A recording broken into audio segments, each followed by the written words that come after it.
Oh my god, we're live. Jeb, stop with the slurs. Don't say any bad words for like 7 seconds. He will, right? He's been... Goomba. We've gotten monetized the last few streams, so Jeb's been good. To be fair, That's he wasn't in impossible. the I sex don't education believe it. one, but still, you know. Nah, I'm proud of Jeb. Wait, hold on. Did the sex education? I almost say sex monetization. Did the sex education one get monetized? Yeah, I did. It was confusing because a lot of the times, most of the times, our streams get restricted ads while we're streaming, and then I just click to request review, and then they release it after a while. It's normal.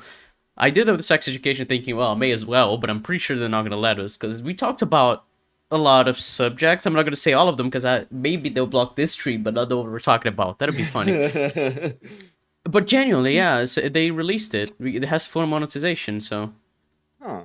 Yeah. I'm surprised, because YouTube is usually very sensitive with that. It's like...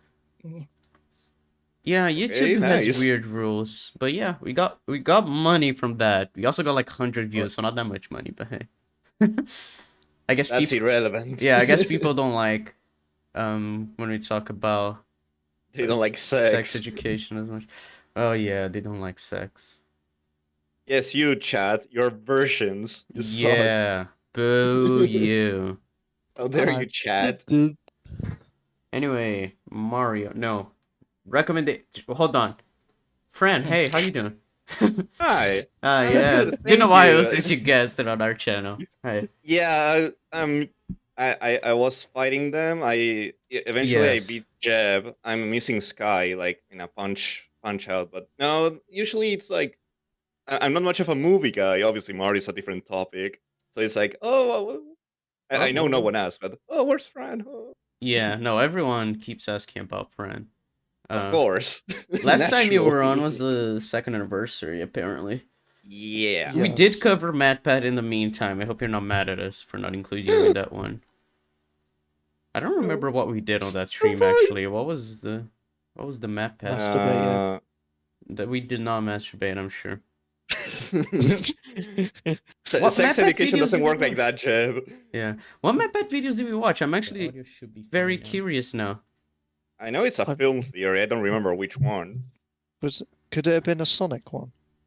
Film theory. Sonic is dying of hunger. Yeah. It was Sonic. I think that one did. How dare you watch Sonic without me? Yeah. I assume we probably asked you when you were like busy or something. But yeah, it was a Sonic stream. Sonic video. And the Spider-Man video. Yeah, Spider-Man actually guilty of murder from Spider-Man No Way Home. So yeah. Oh. That's what we watched, yeah. Because MatPat came on for the second half, and we're like, well... Oh, that man, I didn't... Illus remembered. Well done. I didn't. Memory's better than mine. But yeah, MatPat came on because we watched the Flash trailer, and then we were like, well, do you want to stay on to cover this video? And he did. He hijacked our stream, I'm afraid. But anytime I see like your Flash reactions, I'm like, holy shit, it's still going. Like, I'm surprised it's still going. Oh yeah, I mean, we've recorded... The Flash show, not a reaction. Yeah, we've recorded up to 9. We haven't done 10 yet, because Jeb sucks, and also we wouldn't be able to have watched it yesterday anyway, because I was watching Guardians 3. Booga booga. I guess we should mention Guardians 3, but we'll probably cover it next week, so... Yeah. Very good. I loved it. 10 out of 10. I cried a lot. Like a lot. Like it's probably the most I've cried in theaters in my life. The characters are amazing. It's fantastic send-off. And I could talk about it for hours, but we won't today. Just next week. Jeb also watched it.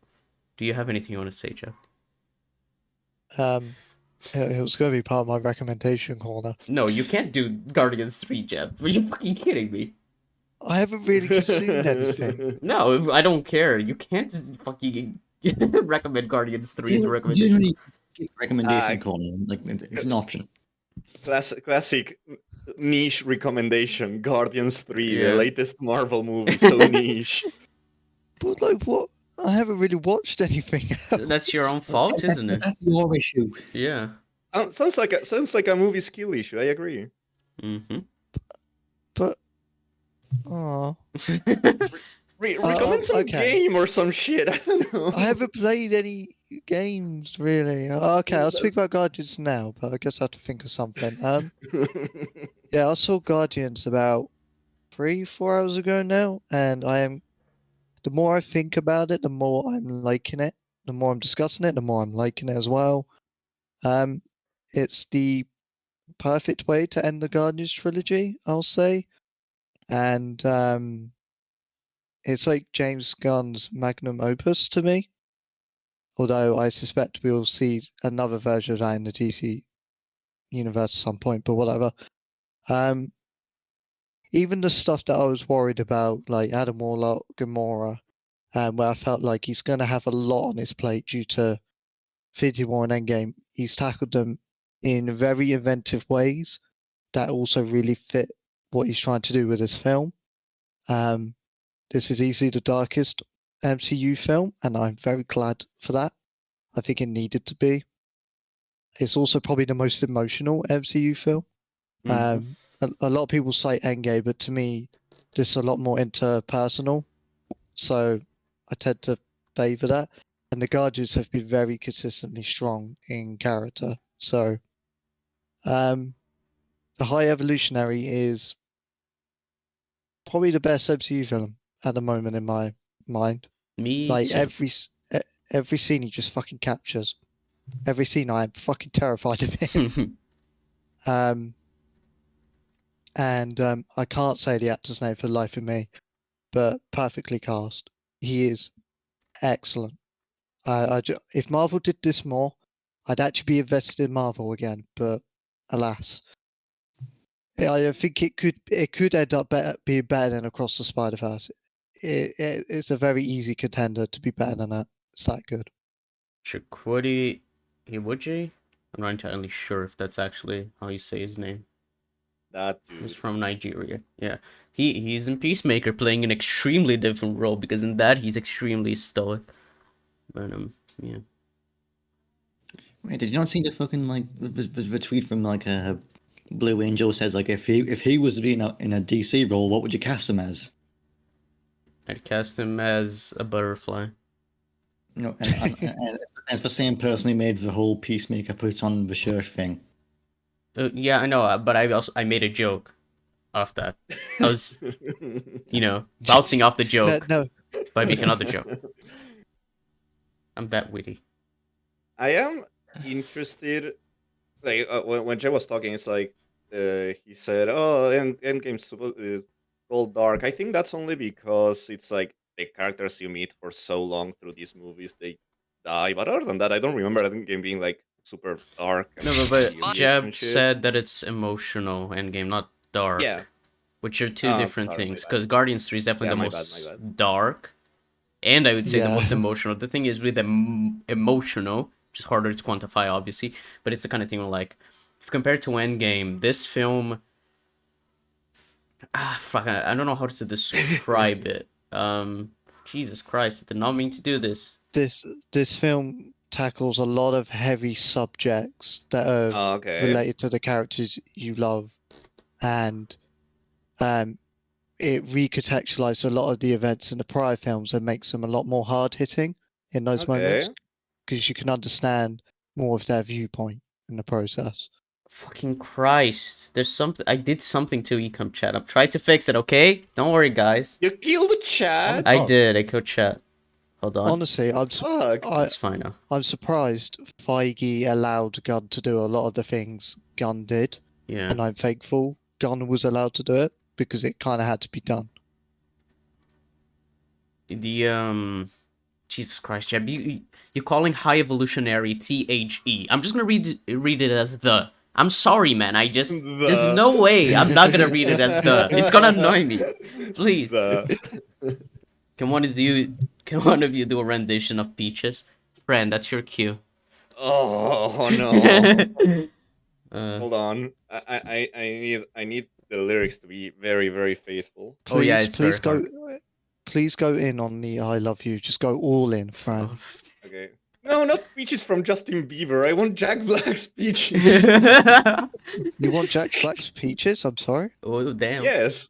Well, Who doesn't, hear to be him out, fair? hear him out. Yeah. Hear for an out.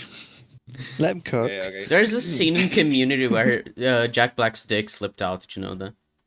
Oh. Right, time to watch Community. Which episode is this? I guess we found the It's- Peaches. Research. It's the first one after the mid-season break in season 1. I don't remember what number it is, but it's like 13 probably. So yeah. Timestamp. Anyway, Fran, you go. This one is for my one and only true love, Princess Peach. Peach, you're so cool. And with my star, we're gonna rule. Peach, understand. I'm gonna love you till the very end. Peaches, peaches, peaches, peaches, peaches, peaches, peaches, peaches, I love you.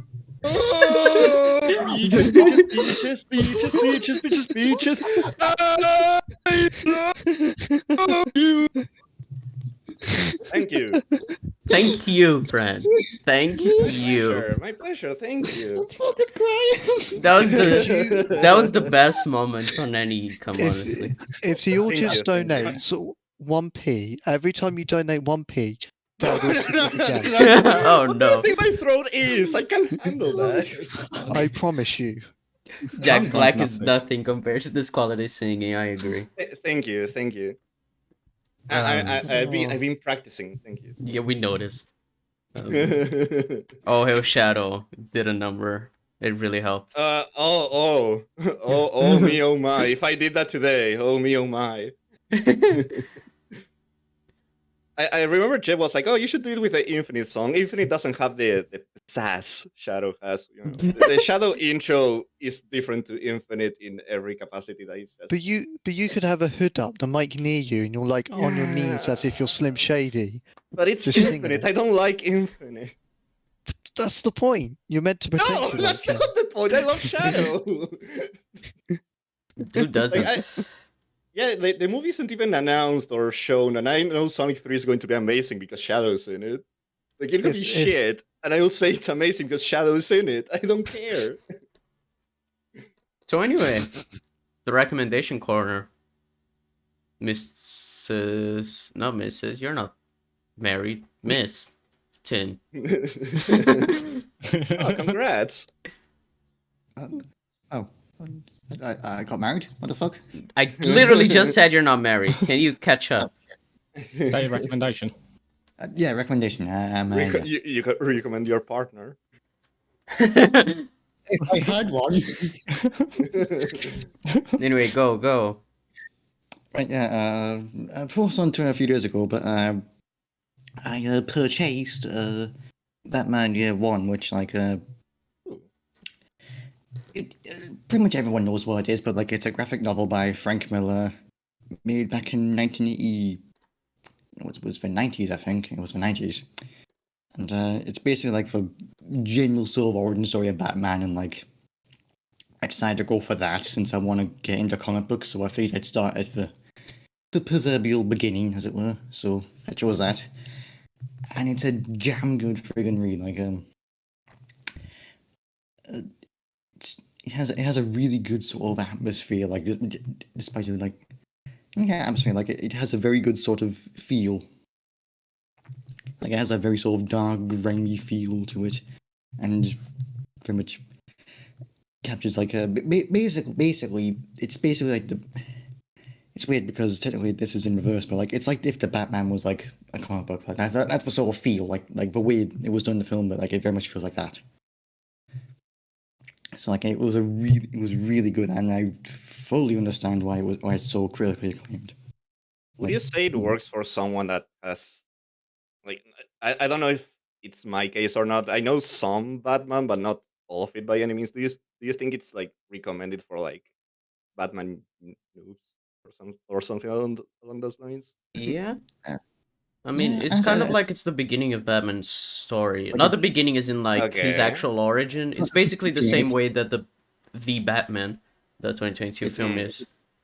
it's like it goes into like the very early origin stories, like like it's him coming back to Gotham after training for 10 years. So like Oh, okay. goes into that, and also goes into Jim Gordon's side of things, how like he's the good cop in a shit city and trying to do the right thing, that sort of thing. Yeah, Gordon basically goes through an arc of realizing how shitty the city is and how he needs Batman, which is very interesting. And Catwoman is Yeah, that's in it pretty too. cool. I like Catwoman in it. Yeah. Yeah, year So, one's very good. That's my recommendation. Yeah, probably my favorite Batman. No, it's not. No, Arkham Asylum, Serious House, and Serious Earth is my favorite Batman comic. But year one is a close one. I really do like it.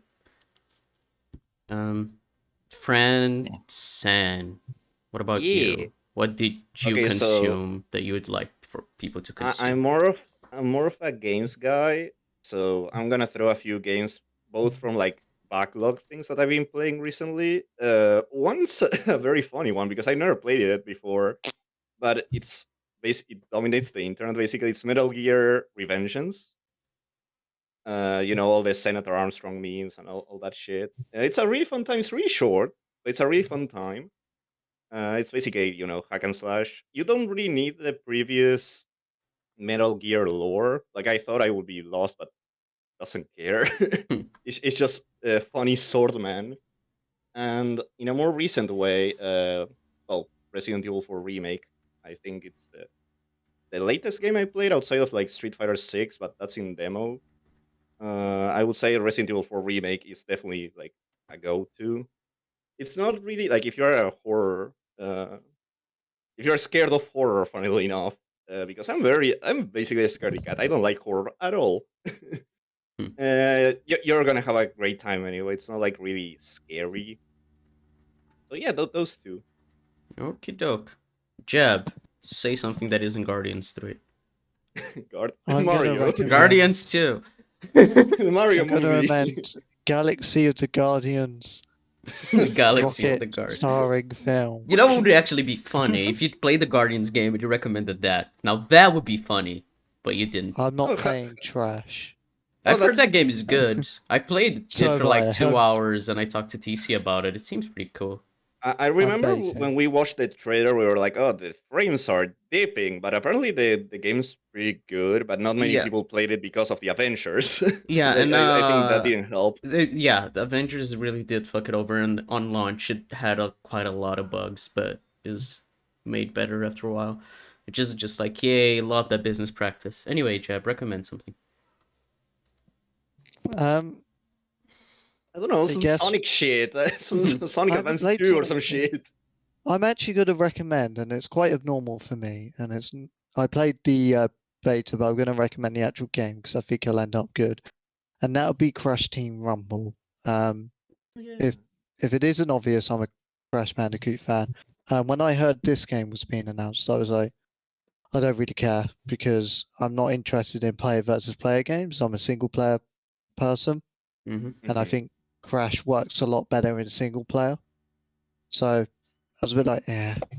But my mum got a free code for Crash Team Rumble beta. She wasn't going to use it, so she gave it to me.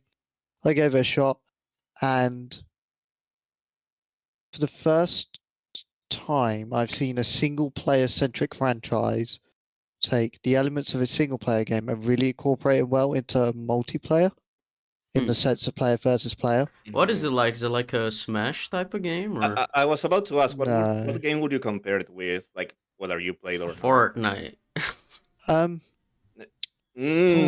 Interesting. Interesting.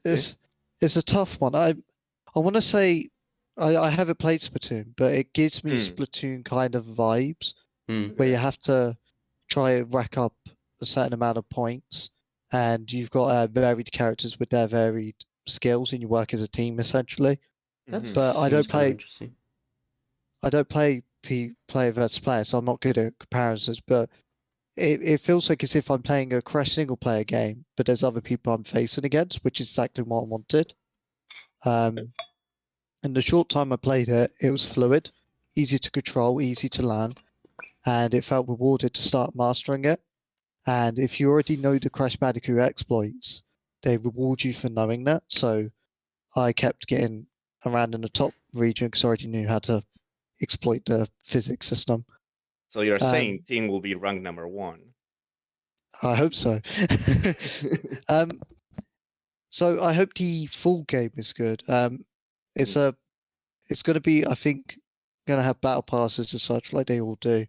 Yeah. I hope eventually it comes with a single player. They've teased that, and I'm glad that the microtransactions are cosmetic only. So it might interest me enough. I need to try and find a way to play the full game to be fully certain, but so far I'm recommending it. It's the only thing I have. Cool beans. I remember Crash. Is it Crash Team Racing? The right name, right? The Yeah. Nitro Fuel. Yeah, I remember that one had like the controversy with microtransactions and whatever. I don't remember if they were all cosmetics, but I remember it's like, oh, I saw some people being like, Crash microtransactions. I don't know, blah, blah, blah. But if it's so skins and that's it, I think that's fine.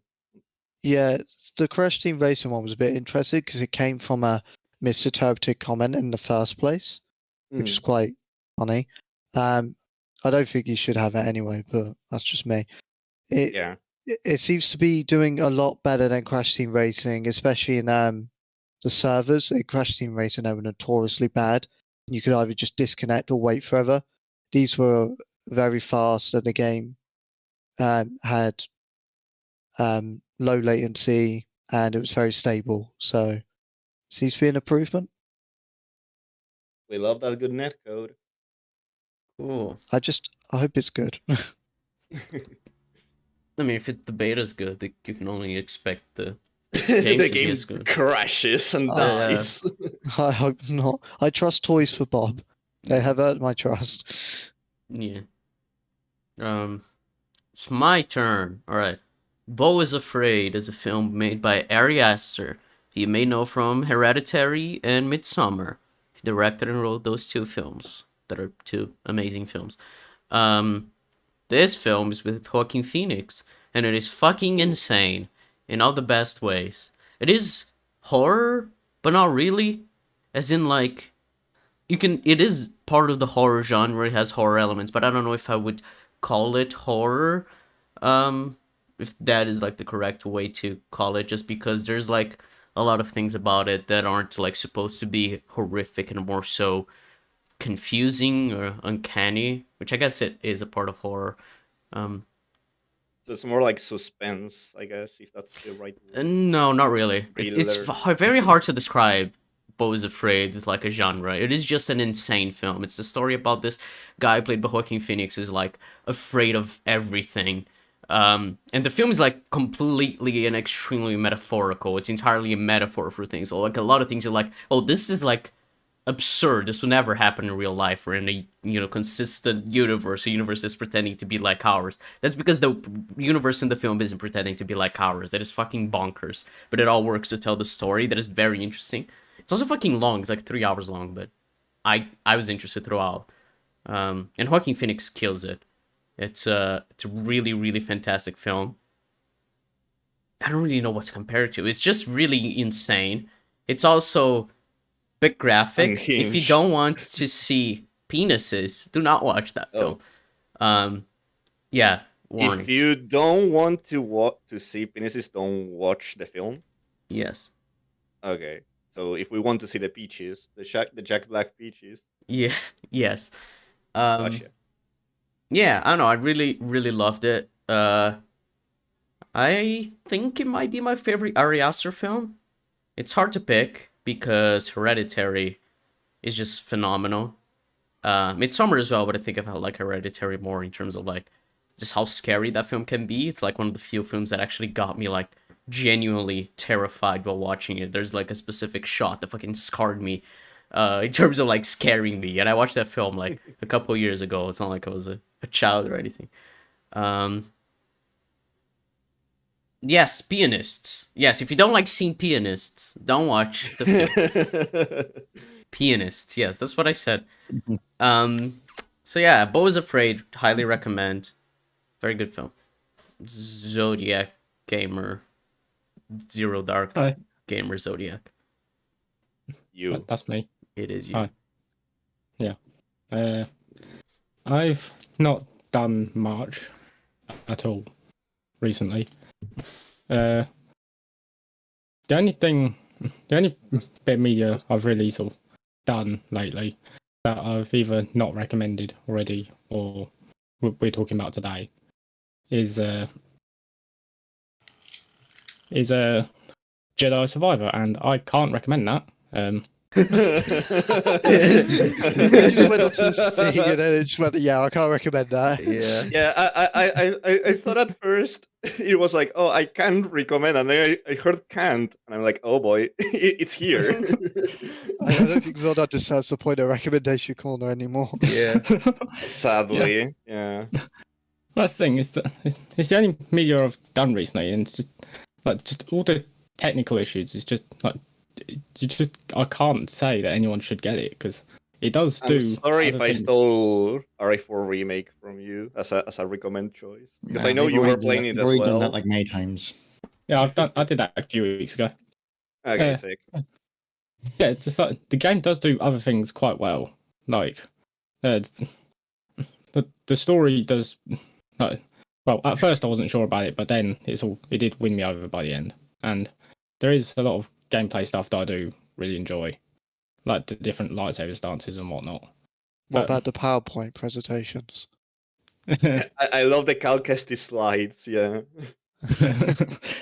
Yeah, I've had a lot of like really bad frame rate issues there. It's that You're on Even on- PS5, right? I am, yeah. Ooh. And even like using performance mode, which is supposed to be enhancing, like which prioritizes frame rate, it drops like significantly.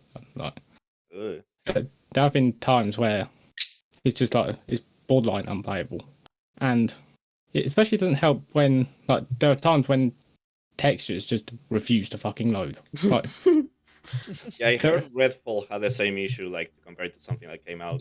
Well, Survivor Yes. is like 2 weeks old, but yeah, Redfall has the same issue for some reason.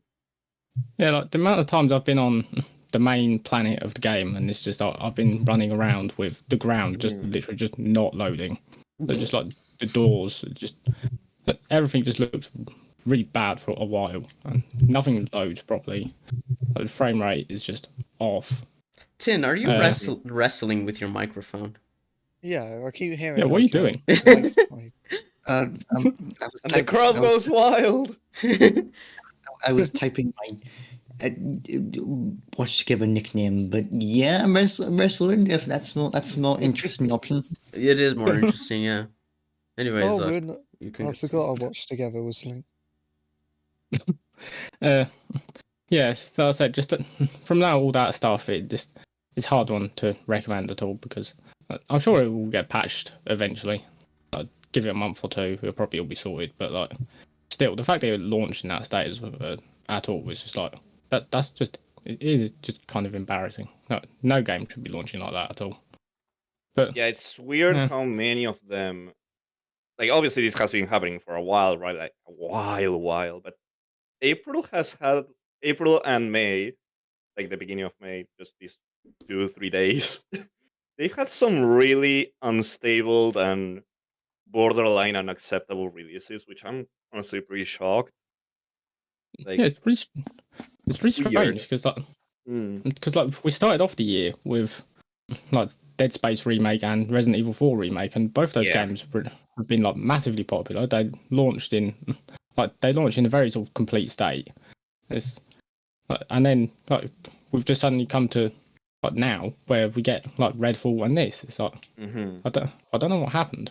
It's a shame as well because like I said, this game does do like plenty of stuff quite well, and the fact that it's launched like this is going to damage its reputation in Oh yeah, quite a big absolutely. way.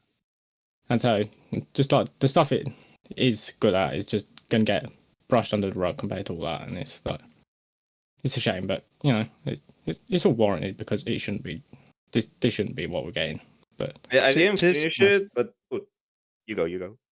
I was gonna say, Tears of the Kingdom's gonna run better than this fucking shit. Yeah, I'm actually really curious about that because I for once, I will be able to play a Zelda game on launch. So I'm kind of curious about that. But I was going to say, it reminds me. I don't know which one was like worse performing and whatever. It reminds me of Cyberpunk because I remember people were like, "Oh, this game's really good when it works." I didn't finish Cyberpunk. I kind of fell off it sadly. Like I don't know, it wasn't clicking. But I noticed it was like, "Oh, this is really fun." Too bad it launched like shit, and it eventually harmed their reputation. And then the anime carried the game again. Yeah, I've Yeah. heard the same that Cyberpunk is actually good if you don't get fucked over by the glitches. In that it Yeah. actually has a good Wow. story and the mechanics are good and everything. It's just that, if the game lets you play, then it's all good. The problem is that you Sonic kind of get 06 let is play. good now. Yeah. Yeah, Sonic 06 got made good by fans. That's sick. Oh, I guess that counts because it's. I guess I can recommend that too. I don't know if you like Thanks, Fran. Sonic. You've Yes. already recommended many things, friend. Don't steal I play a lot of spotlight. things. I'm sorry. Whenever I have free time, I try to stream games. So it's like, oh, my game palette is bigger now. This thing is like when a game launches in like a really poor state like that, that's just going to be what anyone thinks of about it. Yeah. Like for a while, and It won't it's let gonna, go. Yeah, it does take a lot of like hard work to win people back over. Like even with Cyberpunk, even though I've heard it's been all fixed now, but like even now, the reputation's still just not quite there for that game.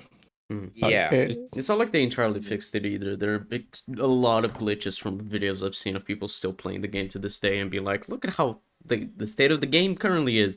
And it's still not great. It's just way better than before because at least now the game doesn't crash. And like most of the glitches are just like not game breaking. They're just funny, when like characters clip through walls and shit like that, that kind of thing. We're like, oh, that's kind of funny, but it doesn't affect gameplay. But it's still obviously doesn't help with immersion in a game that is very much about immersion in a lot of ways. Yeah, I run It'll into a few never- soft locks myself. They'll never do a No Man's Sky, to put it that way. Yeah. That's Which it, the way that another, game like, turned big one. around is insane. It's very interesting. Yeah, to this day they're still bringing out like free updates, the like really significant stuff. And it's like Yeah, I've played it a bit because it's on Game Pass, and it genuinely is like a completely different game than what it launched, but in like a way that is very good to see. Like it's a really fun game to play. Yeah. I've played it a little bit as well, and it has turned itself around quite a lot, and it is quite insane. Like not many developers can get that level of redemption, and especially like a smaller studio like that one.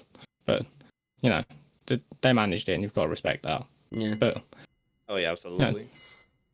But it's just a shame because we're still getting launches like this, where it's just things are being rushed out before they're ready. And yeah, it's the kind of thing where like we should encourage games getting better after launch just because it's better than ignoring a game and having the people that paid it be fucked over. So like what happened with No Man's Sky is good. And to be fair, it wasn't the developers' fault, it was the publishers and everything, the way they kind of fucked them over. But we also shouldn't be like, oh no, it's fine. You fix it after launch. Just patch the game. Yeah, that should not be the standard. Yeah, the standard should be the game comes out and it's ready to play.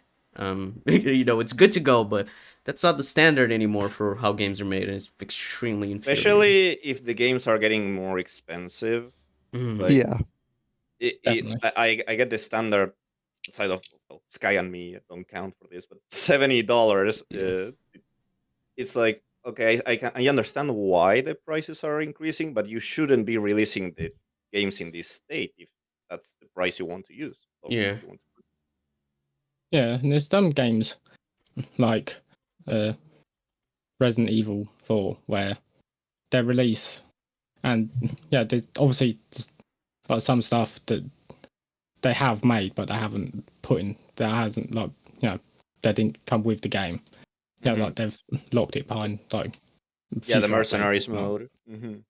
Yeah, but in cases like that, it's understandable because because the game itself is it's a very complete game without it. It's not. Yeah, I would say the main game alone is more than enough. Like Mercenaries is really fun, but I don't really mind Mercenaries not being there because it's like, oh, there's so much to do in the game and unlock in the game already that Mercenaries is kind of like. Well, when that GTA it's not 5 there, but first whatever. launched, it took him a while to launch the online mode. It wasn't immediately. Yeah. But it's also like the game is huge. Like you have a lot of content just from the story mode, and Yes. and like they didn't expect the online mode to become the main mode of the game until they realized how much money they could make. So Yeah, that's the thing. yeah, It's like they have these things available, but they sort of spaced out. Like when they bring them out, just Yeah, like, yeah. Mercenaries give- didn't even take that long to come out. It was like Yeah. a week or 2 weeks after the main release. yeah, pretty much. It's like it gives the main game some time to, like, for people to appreciate that and get through it all, and then like bring out some extra content so that people can like take the time to appreciate that as well. It just sort of extends the game's lifespan a bit, and it's definitely not a bad way of doing things. But then you get other games where it's just like the game's just clearly just not including some things, yeah. and it's just like, oh no, come back in a couple of weeks and we'll give you one of the more important things. It's like, oh, okay. And then you see that Twitter, like the post, oh, we apologize, this is not the standard we want. There's no way you didn't know. Like, Yeah. not talking obviously to the Twitter manager guy. Right, I'm the talking team to the that big told guys. the Twitter Yeah. admin to post that. Yeah. Yeah, it's not like the game's not working. Whoa, I didn't know that. Yeah, we says didn't Big expect Head that when we Man. launched that because we definitely didn't test the game before we launched it. So stupid. Sorry, we didn't have Q&A, so we didn't know the game was broken. My bad. But anyway, this conversation about gaming brings us neatly to the topic of Mario, as in the Mario movie, which is most definitely a movie. It's most definitely very average. It's also fun, but it's just like, How dare you? I don't know, the story is so basic. It's just like a classic hero's journey, except with a Mario skin on it, which is why it's fun, to be fair. That and the soundtrack is good, and Jack Black is amazing. So that's kind of it. Yeah, they definitely wanted to make a Mario movie. It's not. It's more like, hey, this is Mario instead of, oh, hey, this is a movie. If that makes any sense. Yeah. Like a lot of people have said this, and yeah, they didn't try to adapt it to like make a story. They just like, look, it's Mario. You get what you expect. It's a Mario movie. It's a Mario. Yeah, it's exactly what you'd expect from a Mario movie. So yeah. With that, there's one person who hasn't joined the To Watch Together. Oh fuck. Fucking hell, Zodiac. Oh, I wonder who it is. Oh boy. Can someone read out my username, please? It is good for Peaches monetization. Bleaches? Is that it? It cuts off. Yeah, it cuts off. It says Peaches Bleak. It says Peaches Bleak. I will get a Too bad. screenshot. Too bad. You will get monetized. Screw you. Yeah, I'm gonna get us monetized with this. Zodiac. It's a audio. It's a me. Time to copy it. It's a me. Nazism. Oh, Rosatina, I love that. What the hell? So cute. Peaches bleached ass. Okay. That's definitely not that's not the worst thing you've ever said. That's not even in the top 50. Far from it, no. Yeah. Yes. So anyway, you were hyping this up. I was expecting worse, to be honest. Yeah, I was expecting Peaches, Peaches and something completely different. Yeah. I was gonna say worse, but Jeff has grown so much. Yeah, but yeah, I'm you're an engaged man now. Yeah. Oh. All right. So anyway, we're gonna watch a boy, film Holly. theory because we love MatPat. And Oh, I his film missed the theory show. is that Mario is immortal. Now, Fran, you're kind of used to MatPat, and you're also the biggest love this Mario guy. fan I know. So this should be perfect for you. Fuck you, Jeff. Yeah, this is absolutely my This was made for you. expertise. Yeah. Yeah, I haven't watched it because I was like, we will probably watch this together, right? I'm sorry, Fran, for only liking MatPat due to Ant-Man. It's not my fault. Oh yeah. Oh, yeah. So anyway, love this guy. My wild swing for the fences theory here is that this Super Mario movie is gonna be a musical. Peaches, peaches, peaches, peaches. Oh Yeah. I forgot. yeah. Yeah, we watched that on. the anniversary, didn't Yeah, it we? was with me. Yeah. He was Yeah. wrong. It was not a musical. There was a musical It had number, but it music. wasn't not a musical. It had a The- blood the- song in the film that was a musical The number. It's musical like, it's beat a is musical. probably the most memorable bit, but it's not a musical. Yeah. I wonder if you'll say like, to be fair, it was just one bit, but I was still right. Yeah. Or something. It would probably just make a joke, because he always does this like cold open where he makes a joke before the Mm-hmm. film theory intro. Nailed it. Oh, There you go. Well, Okay. that was Mind. There you go. That's the joke. yeah, that's the joke. Nailed it. Yeah. Fact, that song Peaches, yeah, that thing is now eligible for the Best Original Song Oscar. Academy Which it Award will winning win and songwriter deserves. King Koopa has a nice It's ring absolutely to it, gonna doesn't it? win. King Cooper. No, Jack Black. Why not say Jack Black? That's also funny. And also like very cool. I would love for Jack Black to win an Oscar for an original song. That would be awesome. Yeah. Hello, Internet. It's a me, a film. Bro, you did make the. I started saying his intro with him, and he didn't do it. He changed it. I feel betrayed. You know, he does Changed. the. He's not the same man. Yeah, he does the little voice, like raspy kind of thing. You know, welcome to film theory. That was way lower than I intended it to, but you get the idea. His throat hurts. He can't do it anymore. He lost it. Theory. Oh, that definitely beat the obstacle course on the first try. So, the Super Mario Brothers movie came out, and let me just say it was a blast. Was it high cinema? Kino, as the kids online say? No, obviously not. The pacing was a bit uneven, the random 80s pop song inserts just didn't work, and Peach's motivations for taking Mario with her on the adventure were weaker than a stack of Goombas. But darn it, if I didn't have a smile plastered across my face the second the GameCube jingle played as a cell phone ringtone, or when the He brothers just like me. platformed their way through a 2D Yeah, construction I was the site, same. When the He just DK like me rap- for real. Oh, that scene of them going to Brooklyn, just like jumping around like in a like in a level of the Mario games. It was fucking amazing, man. It was like Yeah, the that one was great. Yeah, it was those levels where the camera moves and you have to keep up with the platforming. It's so great. I really liked it. tone, or when the brothers platformed their way through a 2D construction site, or when the DK rap kicked into high gear Yeah. during Donkey Kong's WrestleMania Yes, entrance. I laughed so much at that on moment. that- On that topic, though, that was Sorry, my entire like theater room, we all started like popping off insanely loudly when the DK rap showed up because I guess no one knew that the DK rap was in. So it's like we went all insane. I was not expecting that. I thought they would just like. I pass by started that. We were, like, laughing you know, when the beat started. I was like, no way did they actually do this. It was so My fun, fa- man. My theatre was full of children, and it was kind of like just me and my mum as the proper adults. I had to try not to freak out in front of the children over DK rap. By the way, credit Grant Kirkhope for doing Yeah. it. Like, I love that they use the DK rap, but the credits literally say, "Oh, from Donkey Kong 64. 1, a game you can't play on modern consoles. 2, you did not credit the guy." Like, Yeah, that's credit his whole him. thing.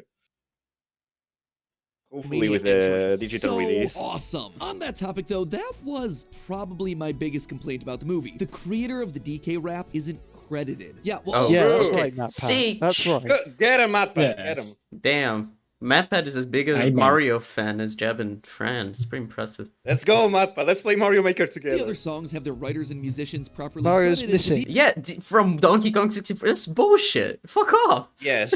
What? You can't even play Donkey Kong 64, so it's like, just say his name, dude. He also made more Nintendo music. He made the Mario and Rabbids. Well, to be, No. no, I just realized not every song it has, because like Attack Theory Bowser also doesn't have the writer's name credited from Super Mario Oh, 3D yeah. World plus Bowser's Fury. And I don't know why. Yeah, that's I guess weird the too. songs from the games they just Please. attribute to the game instead of the writer, which is bullshit. But I guess because it's they really probably own the rights to it, so they didn't want to include the writer. I'm not sure. I don't know. Yeah, because it's like, yeah, yeah, 3D World's soundtrack is Koji Kondo as well, right? Or Let me have a look. It might be. Yeah. It tends to vary. because Koji Kondo is credited throughout the credits. It's like, oh, original Super Mario Bros. Music, but I don't know if he did the Jay- Mario 3D World. James Phillipson is the composer for 3D World. Okay, no, Bowser's Fury. then yeah, you're missing the names there too. And Daisuke Matsuoka, if that's how you pronounce it. Yeah, you're missing the names there too. I guess the actual game music, like taken straight from the game, I guess they didn't credit it. I assume it's just because like even though they wrote the music, who owns it is Nintendo. Because like like a song like Thunderstruck, it is Columbia Records that owns it. It's Warner Records that owns Take on Me, and so on and so forth. You know, Harvey Mason, Cleopatra Records for Loading Out for a Hero. So it's like, I assume it's just because they own it, they have the right to credit it the way they want, and they don't want to give credit to the writers because they're cunts. I don't know. Yeah, maybe they saw it as, oh, we made this Nintendo. Yeah. It was us. It's like yes. It's like that meme, you know, you made this, I made this. Yeah, what the fuck? DK Rap is just from Donkey Kong 64. Real classy there, Universal. I mean, I know Seth Rogen said, objectively, one of the worst rap songs. Fuck you, Donkey Kong. No, it's the best. What? It's amazing. Fuck you. Why would you say that? Hi. It's the best bars. This masterpiece, epic game composer Grant Kirkhope should be overlooked. Artists deserve to be credited for their hard work, and that. Yo, let's go, MatPat. Yeah, let's go, man. This also makes me want to forgive you for your pedophilic tweets from years ago, MatPat.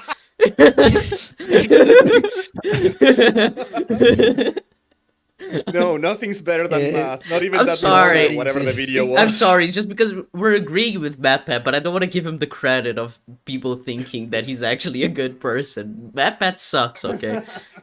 He's terrible. He's what? He's made a few tweets in the past about talking, especially about Olympic athletes. There's also that comment he made in a video about lollies. You know, you can find it if you look on Twitter. There's some stuff he said. He also treats his employees terribly. But you know, sorry for another time. What were you gonna say, Fran? No, I was going to say the clip something like he's making like some math, and it's like, oh yeah, he's like, this math is harder than this lolly. distracted. Yeah, it says this math is harder than this distracted, lolly here. Yeah, it's just like, why would you? Why? I mean, technically he is correct, but you shouldn't even include that in the conversation. Yeah. Well, yeah. He's also made a lot of videos objectifying women in the past. He also has made comments that are transphobic. Oh, if I could tell you, if I could tell you about the so like back then when I made the MatPat stream, I watched like a Final Fantasy VII theory. It was like, oh, Aerith didn't die. Aerith is the girl that gets stabbed in the back by a 5-meter long sword, and he's like, oh, she didn't die. And he says something like, oh, I don't care, Aerith died. I can just lay on Tifa's big breast or some shit. It was like, huh? Based. What? No. Based. The boobs physics video objectifying women. I know, right? That's so. It's very shocking. Yeah. He just cares about breast cancer, okay? So true. His old videos are actually insane. Yeah, those are the unhinged MatPat. Yeah, when he was just trying to get views, he had boobs in his fucking thumbnails. Nowadays, he doesn't have boobs on the thumbnail anymore because he caters to children. He knows children watch him, yeah. Yeah, he caters to children when he used to cater to teenagers. So that's why he had boobs. Before it was boobs, and now it's Freddy Fazbear. Yeah. Oh, the classic evolution of humankind. First is boobs, and then is Freddy Fazbear. Yeah. Classic. Then there was the... Oh yeah, did he make a video trying to measure Luigi's penis size? Based on yes, he did. Yeah. Yes, he sure did, sir. So yeah, ladies. MatPat is an interesting individual, as in, do not support him. We watch his videos to make fun of him, okay? Even though he's correct at this point, you can still be correct sometimes and be a terrible person. So that's Spoiler, Luigi's packing a big hot dog. Yeah. He's got a bonsai build down there. Yeah. Hey, rap. what Seth Rogen thinks about it. And the snub Grant. So here's Jesus Christ, hold on, it's skipping a little bit. Watch together cringe sometimes. to be credited for their hard work, and that includes the DK rap, no matter what Seth Rogen thinks about it. And the snub was obviously enough to upset Grant. But alas, as expected, it's not there. Jesus, he even expected it not to be there. That's very... I feel very sorry for him. I think he expected it because he didn't even get contacted. As far as I know, it's like he didn't even get told the DK rap, or they were using the DK rap. Right. Grant. So here's what I propose, loyal theorists. Let's work together to change the Little Mario movie. theories. If you have yourself a Twitter account, go and use that toxic platform to do some good today. Tweet at Universal, or specifically at Universal Pics, P-I-C-S, asking... I don't know how good of an idea this is. Like, I get the intention. Like, I get the intention is good, but I don't think this is a good idea. I don't think If this you're will matter. serious. And also, like, if you do this, I'm pretty Yeah. sure Twitter or YouTube consider it mass harassment because you're sending like millions of people to add a Twitter Yeah. account. Because I it's a think that's right, corporation. Because it's a corporation, I'm not entirely sure if it would count, but I think it would, right? Because you're just sending it to another account. A lot of people. I mean, a person handling the account, I assume that kind of. True, yeah, the admin and shit like that. This is Yeah. why the Sonic movie 2 is better. They credited not only the voice actress of Tails, they put her on the Mhm. main poster.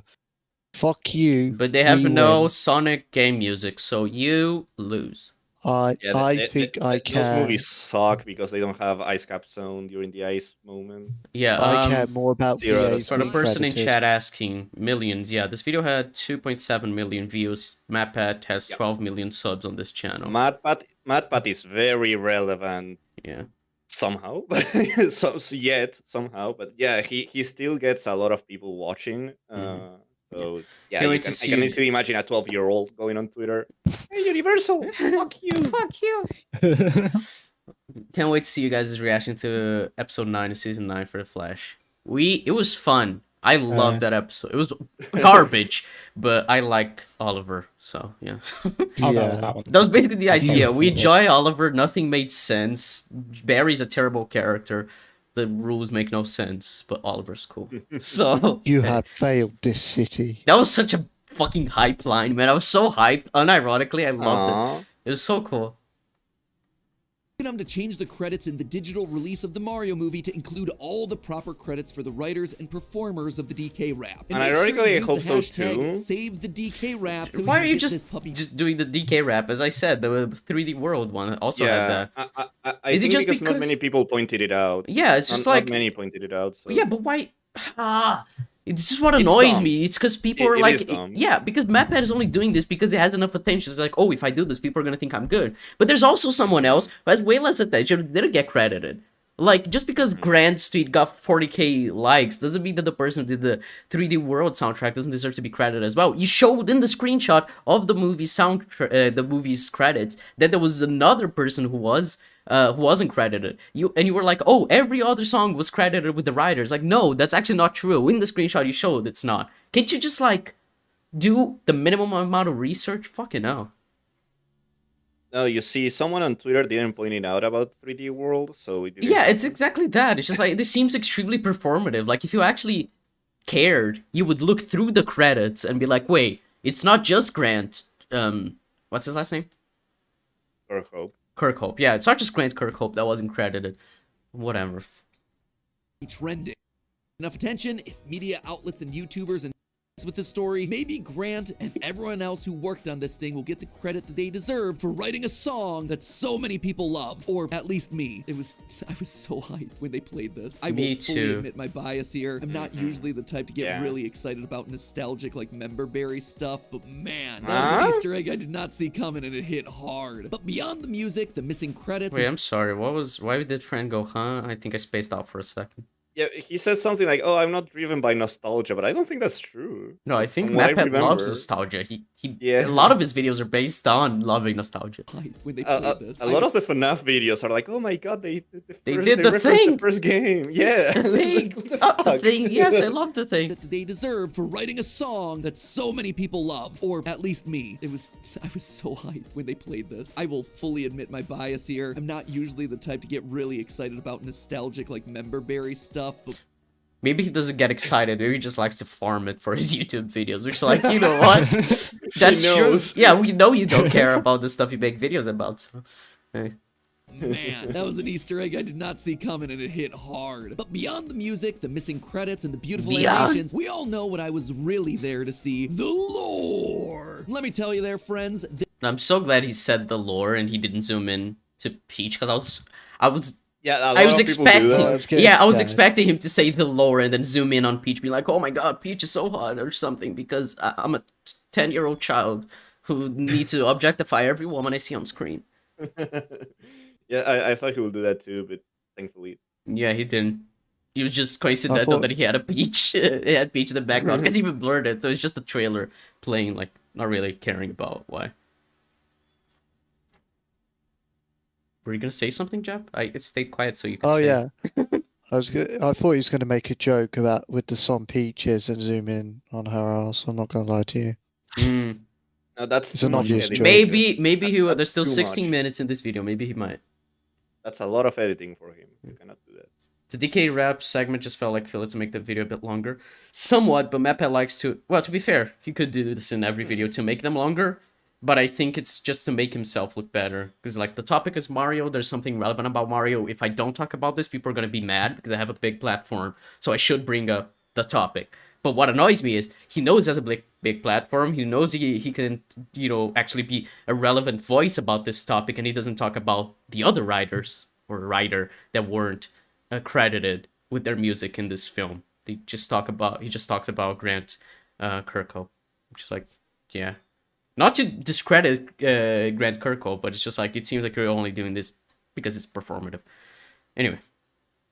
There was so much in this thing. We here at Theorist HQ actually have a ton of ideas, and we're definitely going to be diving further once it's available to scour frame by frame. So super jump on that subscribe button right now so you get notified of when all those episodes come out. But as of today... Yeah, you're gonna need to come back, Fran, I'm afraid. No. Either you come back, or we're gonna have to wait till the 3rd year anniversary, and then we're gonna drag you into watching more MatPat Mario videos. I always enjoy watching this guy. He's really funny in many ways. Yeah, he's a really detailed. entertaining individual, whether for reasons he intended to or reasons he did not intend to.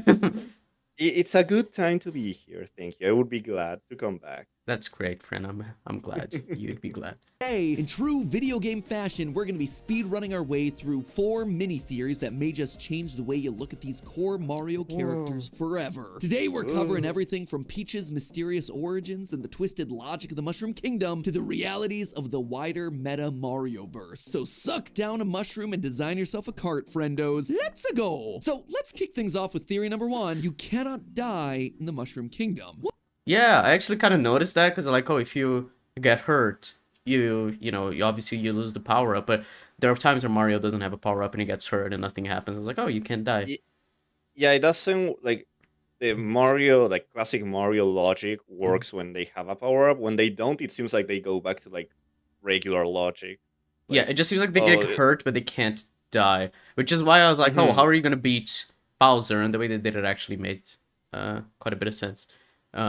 Where you can't actually kill him, but you were able to do something with him that actually works. We do see people die, though. Like, we see Bowser burns a Koopa into a dry bones, which dry bones is dead Koopa. Oh, yeah, but it's like, it Bob-omb. dies in the sense of, it's like, it doesn't die. Like, it changes forms, but it's still alive. Yeah, like, obviously, in undead, the I lore, you guess. could say, in the lore, you could say that it's dead, like, technically. But if you look at it, like, it's still alive. I think that's what the implication from the film was, to keep it, like, you know, friendly for all audiences. Yeah, it was like, oh, okay, I'm gonna burn this Koopa, and it's gonna, like, it's not gonna die. I just changed its form. There's just a funny moment, to be fair, the way he's annoyed after that is like, fucking hell. It is really funny. Yeah. I guess King Bob-omb is the other one because he does blow up. Yeah, he does. I don't know if King Bob-omb respawned. I think he's just gone. Rip my guy. Yeah, I love seeing him. Like, I'm a big Mario 64 idiot. So when I saw him, I was like, oh my god, it's King Bob-omb, and then he dies. I was wondering where he was throughout the entire film, and then I was like, yo, let's go. Yeah. Yeah, and King Boosh was at the end as well. Oh, It's yeah. like the gang's all there. Yeah. All the kings are here. Let's go.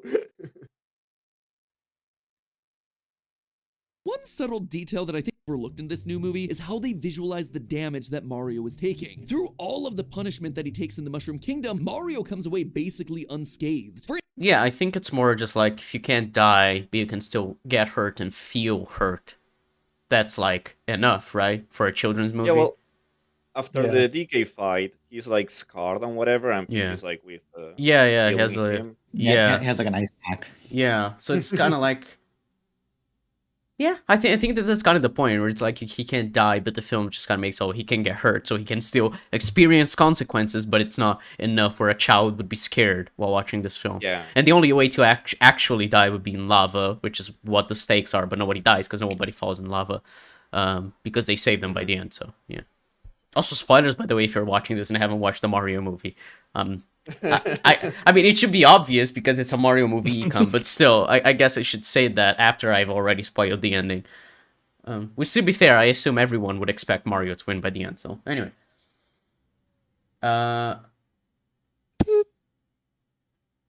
Also, I finished watching the playlist I made where first there were the 3 Flash videos MatPat made, then every Flash episode you guys covered from 901 to most recent. I keep updating it until 913. Oh, that was you. I remember someone made that playlist. I was very impressed. That's cool that it's you. Yeah. Oh. Yeah. Sweet. Glad to have you here. Yeah. I can promise you I've been editing 905. I have Premiere open even, which I should probably close it. Hold on, give me a second. I'm going to close it because the stream has been having problems encoding, and it's probably because of that. And you will have more work for your playlist in the future when we're ready to reveal what's next. Yeah, we're gonna watch a few things after Flash is over because we're cool like that. Yeah, that's cool.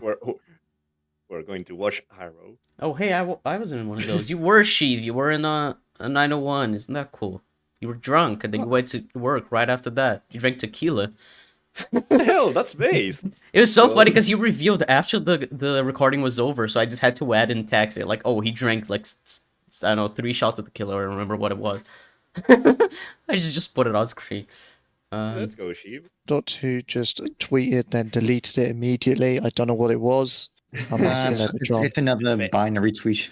Oh, stay alert. What a great still of Donkey Kong using the forest to freeze Mario with the air we have right now. That's actually, yeah. That's very true. Good interpretation. Anyway. Mario. For instance, in the arena battle against Donkey Kong, Mario gets rocked. He's grabbed, smashed, tossed, slammed, and made into the equivalent of plumber Play-Doh. And yet, his body reflects none of that damage. It does. He does get hurt by the end, yeah. He's like scarred and shit. Like he's not like and he's like tired whatever, and everything, yeah. Is my brother drunk? I'm seeing loads of voice messages. He probably is drunk, Jeb. Your family has a history of alcoholism. Yeah, Luke was right. Oh boy. Deep lore, that one. He is literally on the verge of passing out. There's not a scrape or bruise on him, either during or after the fight. Big deal. There is after, yeah. Did you just misremember the film? I'm pretty sure there is during as well, but after the fight I remember it distinctly because he had the fucking ice pack.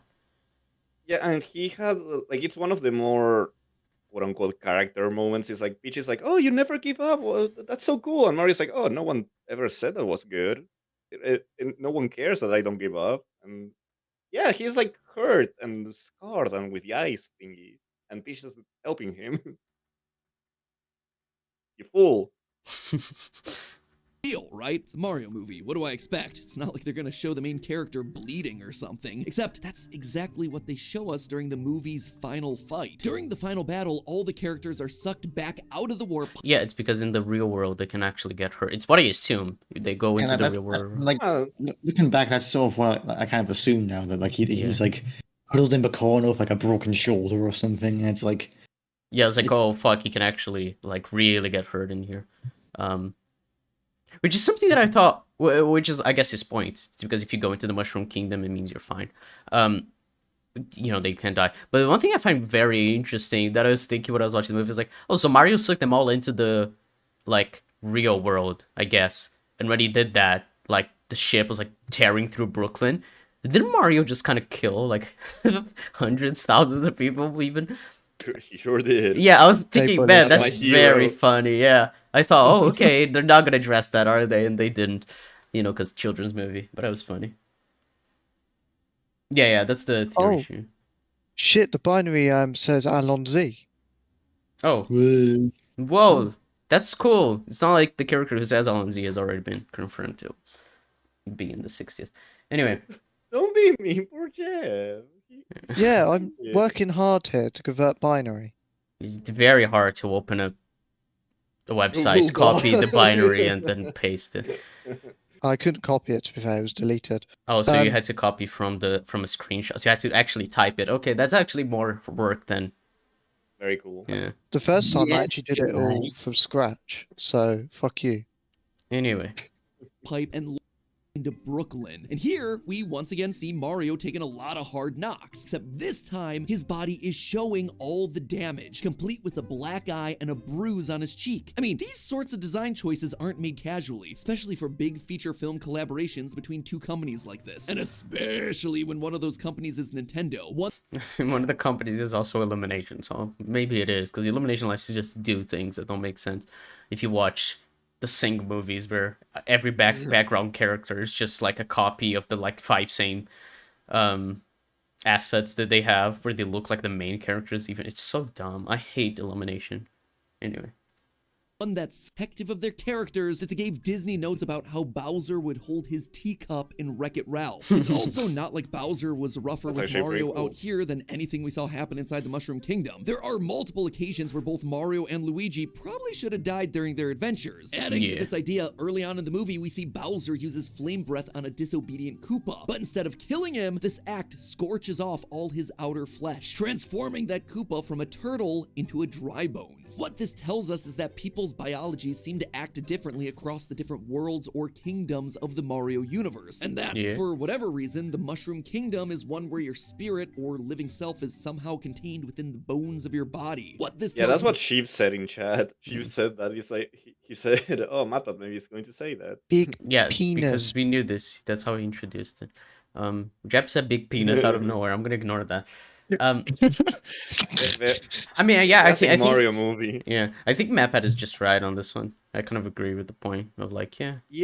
I think they're somewhat immortal in the Mario universe. They don't know exactly how immortal though, because to make the stakes as high as they should be, you'd kind of have to assume that like Mario can drown or Mario can die in lava and shit like that.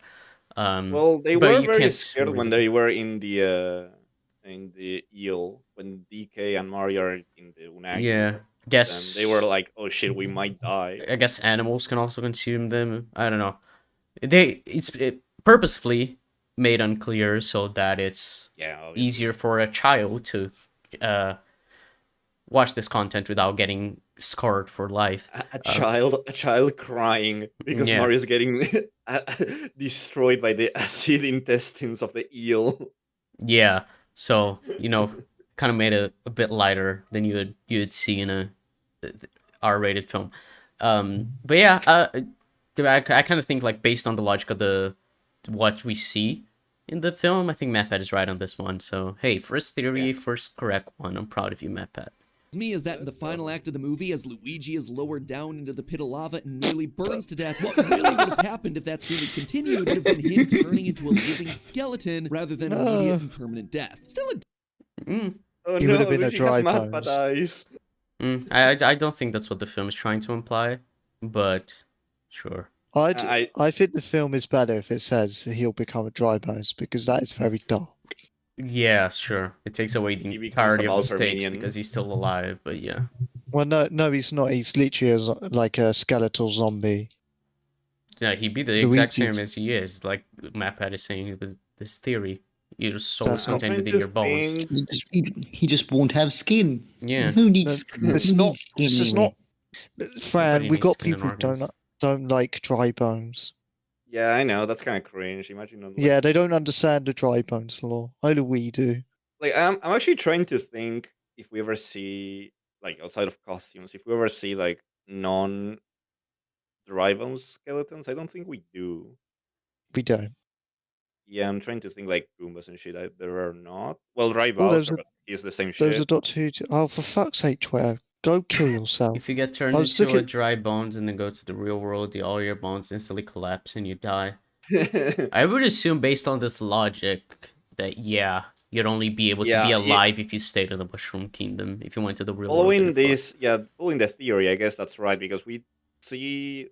I doubt this is intentional, but the only minions we see from Bowser are the Koopas. We don't see like the lava or the dry bones or the boos. We Mhm. see the Koopas and Goombas. I doubt that's intentional, but I guess you could further the theory being like, oh yeah, if you're bones, don't go into the real world because real world laws apply and Yeah. die. So we can die. assume that that one dry bones Koopa that we saw died when he came into the real world. Or he stayed behind. He stayed behind, just like, oh guys, look, I'm gonna wait here, okay? Oh, yeah. I can't go with you, Jerry. I'm afraid you will have to fight New York on your own. Yeah. I'm sorry. Downgrade from fleshy human status for sure, but hey, at least it's not death. So take a chill pill there, Luigi. Death only appears to be permanent if it's out in the real world. Theory number 2. Did you notice the cavalcade of Nintendo references that are packed into this movie? Of course you did. It's impossible not to notice them. There were so many in this thing that the new Rockstar's Easter egg video that breaks this puppy down is gonna be longer than the actual movie. Some of my personal favorites, obviously the songs I mentioned earlier, like the DK rap, but there was also the Super Mario rap from their old TV show that was used in the commercial. We're the Mario Brothers in plumbing. All the construction. That scene was so fun. I really loved the film opened with that. They were like kind of like smashing open to the real world. That was fun. Signs have Game & Watch characters on them. That's really fun. There's the shot of Mario versus Bowser framed like it's a KO in Super Smash at the end. And that moment that Mario defeats Bowser by launching him with his tail. A direct callback to Mario 64. But it was the non-Mario game references that got me the most interested. Mario has a toy R-Wing model from... Yo, that's Spanish. Yo, friend, did you take this photo? Yes. Whoa. Noticias, reporte de tráfico en Nueva York. I don't know why they're watching Spanish news. They're Italian. Well, it's because this film was probably shown in a Spanish country, friend. Have you ever figured he that? took the Twitter shot. Okay. Oh wait. Oh yeah, Argentina did pirate the movie 1 week after the movie came out. I guess this could be this could actually be from an Argentina TV show. Star Fox in his room. There's an F-Zero poster hanging from his wall. The Punch-Out Pizzeria is a big old nod to the... There's one thing that I noticed as well. I was like, hey, that's a fun reference. Is that... Well, Mario's playing Kid Icarus.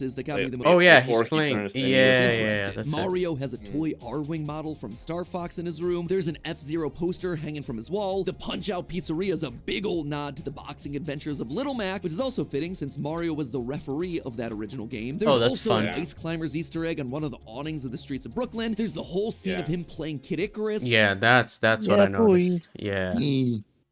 This one's like the most blatant because you see, like the pizzeria, for example, there are shots people have been pausing and they're like, oh, the actual Little Mac outfit that you see in the render, it's like hanged in a frame, being like, oh, Little Mac, here, oh, the champion.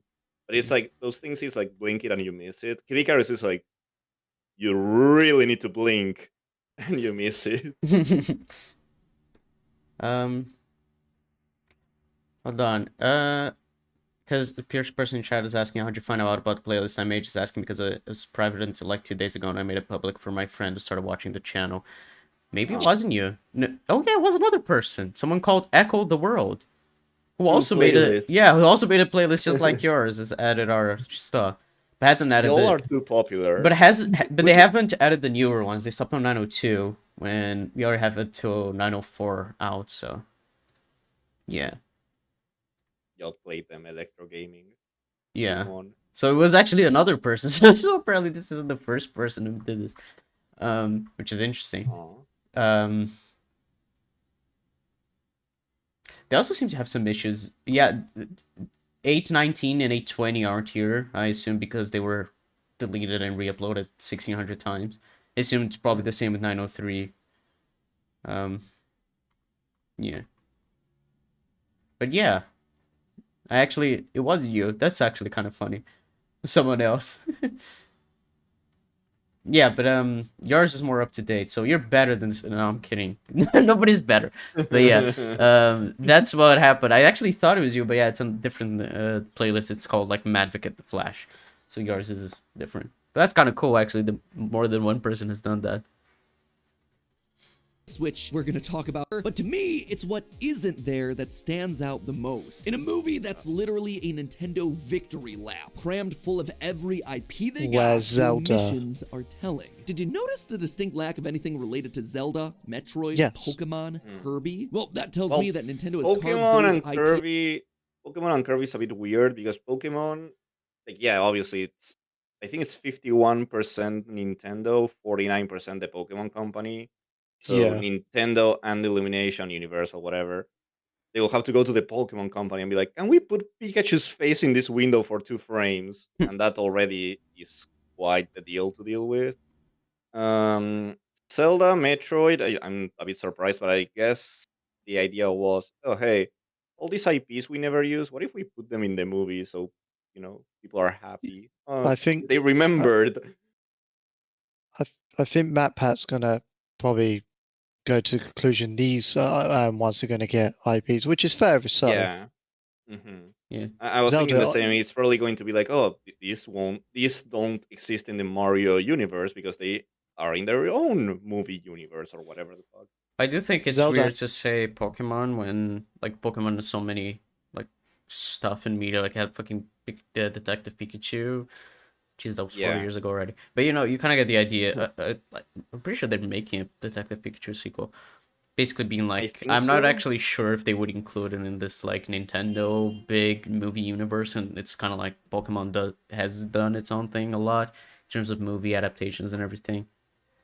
Pokemon is its own beast. So Yeah, I think don't know if it's I'd reasonable to include it in expect like many. what Nintendo wants to do in the future, but it makes sense to include Zelda and the others there. Yeah. Even if you go to the games, like let's say Mario Odyssey, Mario Maker, and all that they reference Metroid, Zelda, and whatnot, you never see them reference Pokemon because Yeah. again, Nintendo's not the sole owner of Pokemon, and with Kirby, I think it's the same case. I think HAL Laboratories is not owned by Nintendo or something like that. I think Kirby Let me has the have a look. same.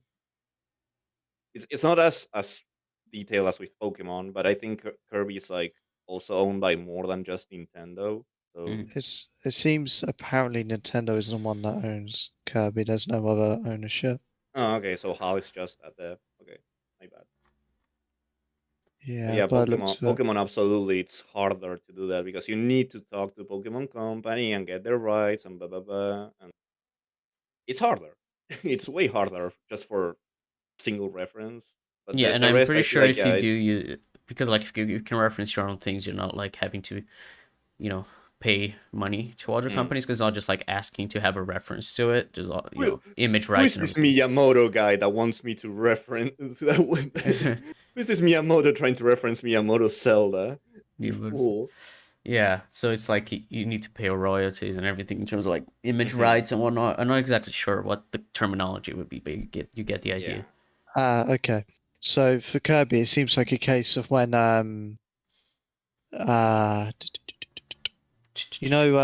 Ratchet and Clank is made by Insomniac, but technically Sony owns it Right. because obviously Insomniac was third party at the time, Yeah. but was closely tied. It's the exact same situation where Kirby's worked on by HAL Laboratories, but Nintendo actually owned Kirby. Oh, okay. Interesting. Yeah, I don't think you need HAL's permission. No, yeah, but because if they own the IP, then they don't. yeah, I think Kirby, yeah, it should be 100% Nintendo then. But I So feel yeah, like if the what assumption is Jackson- that because it's Nintendo and because they haven't referenced it, this would mean that Kirby's gonna get an adaptation or something in the future. I guess it would make sense. Though Kirby I don't had an know if anime already. yeah, but we're talking about in this Nintendo movie universe, not just Yeah, an anime. I guess a movie could work. I don't know. I don't know. Kirby seems like a weird one, but I don't know enough about it.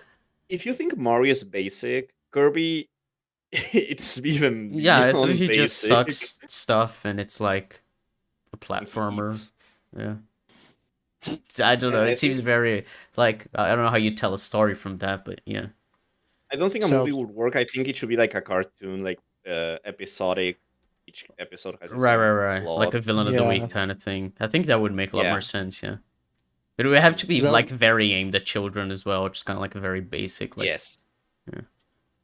Yeah, Zelda's just by far the easiest to do because it's Yeah. intended to be very cinematic. And Bitch, don't you dare diss Grandiose. my girl Samus. She's right there. no offense, Metroid you could do a lot of good things with, especially with that genre. But Zelda's just so easy to deal with because it I follows think all Zelda the should be structure. the next one. Yeah, But if you 100 ask me, my will go to Metroid first. I actually want Metroid to be a series, Yeah, that would be cool. like a survival action series. They wouldn't do horror because it's Nintendo. No, not at all. No. But an FX say Metroid series would fucking slap. Yeah, that would be pretty cool. Out to down. I suspect that according to the contract, anything that appears in this movie would have to have been committed to a production in partnership with Illumination. And since those are the main IP that Nintendo is lining up to continue their multimedia movie push, keeping them out was an intentional choice to have them remain as free agents. Speaking of missing characters, the Mario movie is literally a timeline of Mario games. The whole thing begins with Mario and Luigi talking to Foreman Spike about their construction jobs and being part of the wrecking crew, and it all ends with Bowser's wedding where he wears the exact outfit from Mario Odyssey. Basically, this thing is giving you a complete picture kinda of fun, Mario actually. across the years, Yeah, beginning that's to actually a end. good And then they put in practically every power-up you'd want to see in this thing. Mushroom. I actually disagree. There are a lot of power-ups. I was like, hey, they didn't use that. I mean, they used the basic ones like the flower and the They raccoon. used a lot of classic power-ups, Yeah. and the ice flower, which is Yeah. from Galaxy and the Oh new yeah, they Super do Mario use series. the yeah. But other than that, yeah, it's like Galaxy has a lot of like quirky power-ups. You don't see any of those. Yeah, I'm pretty sure you Uh, have got The a... new Super Mario Bros. Series has like penguin suits and shit. You don't see any of those. Did he use Um, the mushroom that makes him huge at any point? Not the Mega Mushroom. No, he used like the basic peach one Yeah, he used the normal Yeah. mushroom and the small blue and the one. mini one. Yeah. Yeah. true. So yeah, I don't know. I mean, my It's the knowledge classic of one, Mario, it's yeah, the my one knowledge that- of Mario isn't that huge. It's like he's saying like they use the ones that you every power up you'd expect to see, I guess, because these are the most known, like the raccoon suit, the cat suit, and everything. But I'm pretty sure they could have done more into like what I expected. That was actually like, oh, I thought they would use power ups a bit more. Wasn't that varied during the film, which isn't like a bad thing. The way they use the power ups was fun. Yeah, I think it was especially fun. when Donkey Kong and Mario are going through the whatever the Tower Palace, whatever, they're going towards Bowser. That part was fucking fun as hell. It's probably my favorite scene in the movie. Bowser- I Bowser's really castle. appreciated. I really appreciated that DK and Peach use the power ups. Like Mhm. obviously Mario does too, but I appreciated that it's not just Mario because obviously Fire DK is not a thing in the games. Ice Flower Peach is not a thing. Fire Peach is, but Ice Flower Peach is not, and she looked pretty cool. Mm-hmm. It was cool. Rooms, fire flowers, sure, that's to be expected, but also ice flowers, the frickin' cat suit. That made me wonder where could they possibly yeah, go the cat next? suit. When you're first Using the other power. What? Using the other million power ups. Oh yeah, where could they go next? Using the other things that we haven't seen yet. I don't know. The cape. I feel like the cape power up should be next because they have the little Ade flying with the cape, and then if Mario finds out that a power up with the cape exists, he'll be like, "Oh my god, it's just like the ad we did." Yeah, one that could be a time. very Oh." cool payoff. Yeah. Mm. The Nintendo universe is so good; it should get a CW live action show. I agree. Oh yes. Metroid CW live action show. Do you want that? You'd love it, Fred. What creative chat? We'd watch that with Oh. you, friend. No. No. film is literally a highlight reel of 35 years worth of games. What else can you possibly Yeah. include? Well, obviously with Bowser. Well, you can include stuff that's a bit less mainstream about Mario, right? Like, you don't need to make the next film just be like another highlight reel. You can use stuff from games that aren't as You can popular. make a so- plot. Yeah, you could I- actually I- try to tell a story. I say the next movie should be a crossover with the 90s movie. Oh I no. agree. I feel like the More- next movie can easily do Wario and Waluigi. More Latino representation. Yes. I we need want Super to see Mario. John Leguizamo Luigi meet Charlie Day Luigi. And ironically, that guy should be Waluigi, like the sour Luigi that he didn't get the fame. so it's just That'd actually the be opposite of- hilarious, yeah. I do wonder what the sequel. I'd assume the sequel will go more Galaxy route. I know Yoshi was Well, the teaser. Yoshi. Oh yeah, Yoshi.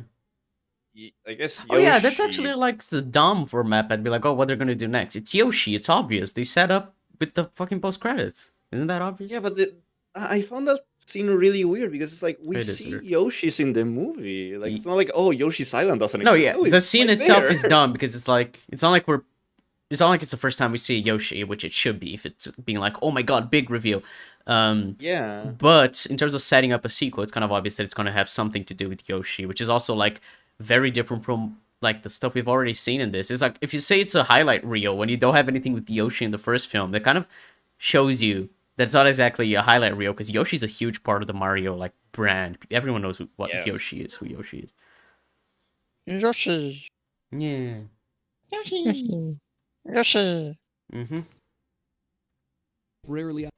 The next one has got to star Wario and our Luigi trying to nab Yoshi eggs from Yoshi's Island. That one seems like a no-brainer. Maybe throw some Koopalings in there for good measure. And after that, we're gonna be taking a trip to space to explore some galaxies. Where finally, I'd expect we meet our last and most important character, Rosalina. And it's then, in the proposed third movie of this trilogy, where we'll be revealed Peach's origins. Which then brings us to Cool theory number beans. 3, Peach is a star. Wait, that was theory Peach is number a star. 2.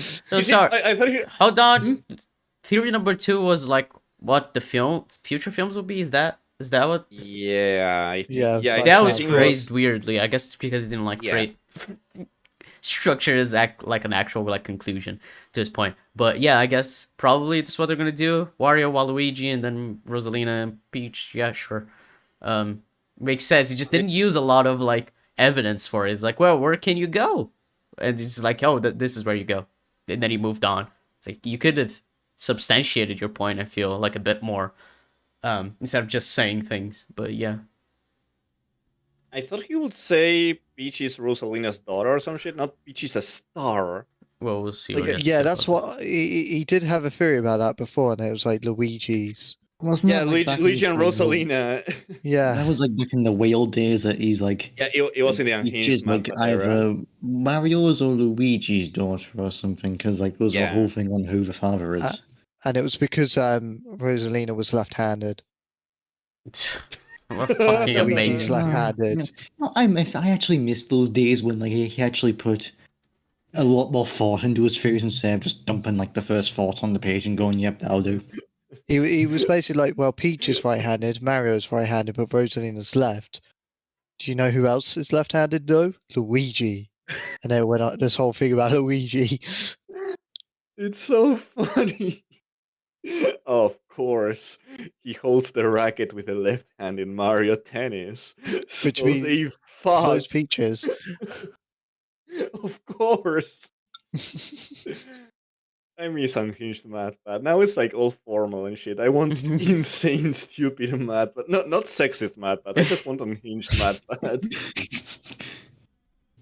Will be revealed Peach's origins. Which then brings us to theory number 3, Peach is a star. During a scene in Act Whoa. 2, as Mario, Peach, and Toad are on their way to try and recruit the Kong army against Bowser's invasion, the trio spend a night in a field full of fire flowers. Mario Yeah. and Peach use the opportunity to do some character development, telling each other and the audience about their backstories and motivations. And it's here that Peach reveals that she doesn't know where she's from. The only thing that she does know is that it's not the Mushroom Kingdom. It's here that we see her earliest memory, arriving in the Mushroom Kingdom from a pipe as an infant and then getting adopted by the Toads. Mario wonders if Peach could be a human from his world, but given the way Peach reacts to this question, I kinda doubt it. She just kinda softly smiles, turns away, looks up at the night sky, and says, "It's a big universe out there with a lot of galaxies." Now, if And that she's right a there star. isn't a giant neon billboard spelling out theory baits, I don't know what is. So obviously it seems like they're setting up some future films to explore Mario Galaxy stuff. And that stuff I I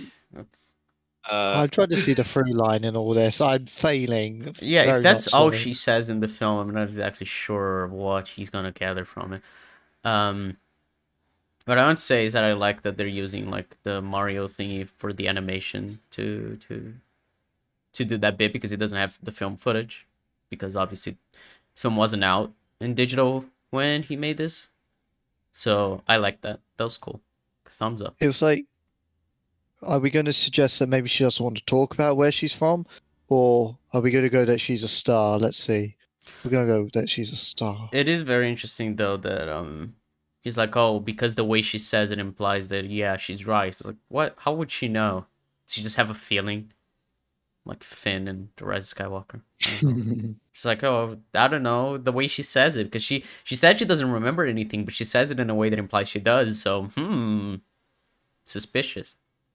Stuff is going to be directly related to Peach's backstory. But I suspect we can actually get more specific here. Hear me out on this, but what if Peach is literally a humanoid star? One of the superstars that's somehow taken human form. Might sound like a stretch, but let's look at some of the evidence. If we look back at that scene where baby Peach arrives in the Mushroom Kingdom, there's lots of little details that start adding to the theory. Firstly, Peach arrives out of a pipe that's constantly glowing, unlike Mario, who arrives in a pipe that flashes as it spits him out, but then turns entirely dark. I don't think they like thought that hard when they were doing the fucking pipe on Peach. Like, I'm sorry, I think there was just like a visual idea to exemplify how she's like, you know, supposed to be the light that guides the toads in the kingdom, you know, being their princess, instead of like anything to do with like her being a star. Yeah, plus we don't know if that's the exact way it went down, or if it's just how her memory sort of imagines it was. Yeah. That tells me there's some really powerful magic on the other side of that pipe. And the most powerful thing that we see in this world are the superstars. And wouldn't you know it, they glow, just like the pipe. Whoa, they glow? No way. My phone's ringing. So it was a spam call, but oh my god, they glow. The only thing that glows in this universe. Whoa. the thing is, he says, oh, the star glows like a pipe. It's like, so every time they warp, is there a star in the middle of the pipe? Is that what he's saying? Because we see the pipes, we see it inside. It's like a weird dimension and all the pipes going through. Yeah. Mario is immortal. Peach is a star. Yeah. Luigi's a piranha plant. Luigi's a fucking piranha plant. Bro, did you just say Bowser's his own father? No, I didn't. It sounds like something he'd say. Secondly, the skirt that baby Peach is wearing in the scene is covered in a repeating pattern of stars and moons. Yeah, it's to exemplify Wow. what she says, that the galaxy's big. It's not supposed to exemplify she's a star or she's a moon. Why aren't you saying she's a moon then? Moons also shine. You know, they reflect She's light also from the sun, but found- you get the idea. It's like general baby clothes, like, you know, like stuff for like. I was going to say, yeah, she's found in the night, so it's probably just pajamas, like baby. Well, yeah, it's baby clothes and it's supposed to exemplify what she says. It's a big galaxy out there, so it's like, oh, she doesn't know where she's from exactly. So the point is like, she doesn't know. She thinks she's from out there. Out there is exemplified by stars and moons. I feel like they're going more for the route of, you know how Mario's like, oh, I should take you to my kingdom to New Donk someday. And it's like, I feel like they're going to go for more of that route. Like, you're from the human world, not the star. Yeah, I assumed it was something like that. Maybe not exactly the world Mario's from, like a similar type thing. Yeah. Maybe not Brooklyn. Yeah. Characters designed in an important flashback like this likely had input from everyone up the chain of command in both Illumination and Nintendo, so this detail is something that they 100% wanted in there. Thirdly, Peach is clearly powerful. Not only is she a capable warrior, but it also appears like she's always been powerful, since she was able to do the obstacle course that Mario struggles with on her first try. The only other time we see anyone as capable as her is when Mario and Luigi have the power of the superstar at the end of the movie. MatPat. She grew up around all this. Yeah, she grew up with this culture. Mario has been a fucking fat plumber his entire life. Like, I doubt they said, oh yes, baby Peach, go do the obstacle course Yeah, I right imagine now. it would have taken a little while. And Mario, literally without the star, was plowing through everything. Yeah. Yeah, he was doing fine. Like the Yeah, only thing he couldn't go through is Bowser. after he trained, he managed to do the obstacle course. So like, Trial he and just error, needed just like- training. He didn't grow up in a place where he needed to fucking parkour all the time. And even then, he did in the beginning of the film. He was pretty good at it. You could say Mario was fucking powerful as well. I think I don't remember the lines exactly, but I think Peach says something like, "After a while, they made me their princess," because you see them crowning her, but she's like Yeah, more of an yeah, adult. yeah. So like, oh, baby Peach, a princess. Yeah, I don't think they would have made a Yes, the baby a princess, because listening to Yeah. Goo Goo Gaga as your orders is probably not ideal to run a kingdom. She doesn't even say Well, that. Like, if you play the Mario and Luigi games, the RPGs, all Baby Peach does is cry. So I don't think you want that as a princess. Well, to be fair, he'd be more competent than our current monarchy. I'm sorry Ew. about that. Also, bit of a minor point, but I figured I should mention it. We also see both Baby Mario and Baby Luigi in the They're film. stars! And both of them have these weird little beady eyes. Basically just pupils without the white sclera around. It's just the design from the games. You're thinking so hard about this MatPat. Jesus fucking I just Christ. assumed that it was like a clever nod that they're using the Baby Mario designs. Like, Yeah, pretty much. I hate to bring this up, but like, MatPat, I hate to use Patrick on thing, but this is a Mario movie intended for children. It's not that deep. I really don't think they were like setting up for this like intricate backstory for Peach, man. I really don't think I they love the think that hard idea. about it. I love the idea of, oh, their eyes are different. That means Yeah. she must be a galactic. Yeah, that being. means she's not human. Makes perfect. But Even- no, it's not even that even she's the not a game- human. It's like it means she's a star. She's literally a star. It's like, okay, man. Yeah, I feel like they were just going with the designs we know, because even Mario and Luigi, obviously they're different designs, but even they look rather similar. Like, yeah, the clothes and whatever, they're a bit different, but Mhm. yeah, maybe Mario and Baby Luigi just draw them go. Mario and Baby Luigi in the film, and both of them have these weird little beady eyes. Basically just pupils without the white sclera around it. But Baby Peach, her eyes are fully formed. They're big and they're blue and they Yeah, I think the point It's is like just... in the fucking game. Yeah. Yeah, you're literally using the game models right now, so Yeah, but yeah. Mario Kart 8 model, and then it got super high definition, more polygons and shit. giant sclera. Probably has more to do with being consistent with the already existing designs of the baby Oh, versions okay, of so the you games. understand The it, video yeah. games does certainly add more evidence to the Peach isn't human pile. The Sure it does. Yeah. I can say so. Yeah, I don't even know what to say about this. It's just like you're reaching he's- so hard. Unless he's also saying Peach is a star in the game. Yeah, because like I would assume her having like the blue eyes and everything is to show like the point of she's pretty, not in the sense of like attractive because she's a child, but you get the point. She's pretty. She's supposed to be, you know, a princess. She's supposed to uphold this level of beauty that you'd expect from a monarch. Okay, so And I that's want why you to the design's imagine like that. imagine this render we have on screen right now, right? Mhm. Imagine this render, but with the baby Mario and baby Luigi eyes. I don't Yeah. think you'll be like, oh, Yeah, what a cute it's like baby. also a huge part of the point is her fucking eyelids because they want to have the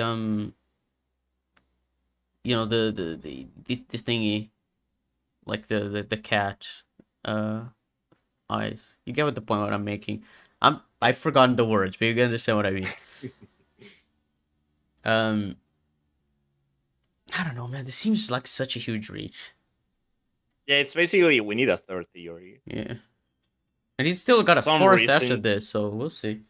babies fourth that we is know are Bowser. human with eyes that look this way, and the babies that might not be human but might. Is there another like girl Wait, hold on. child design in the games? Yeah, the children that are bullying Luigi, they look like Peach.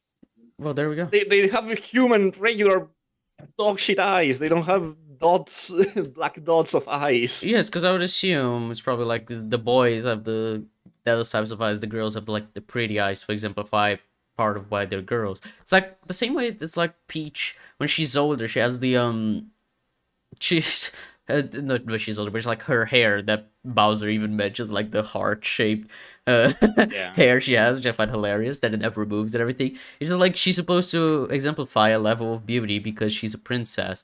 In the same way, it's like she's a girl. They're supposed to look. They're gonna give them characteristics that are more like girl-like to differentiate from the boys. You give the boys just like the black beady eyes. Just like very simple character design for like children's.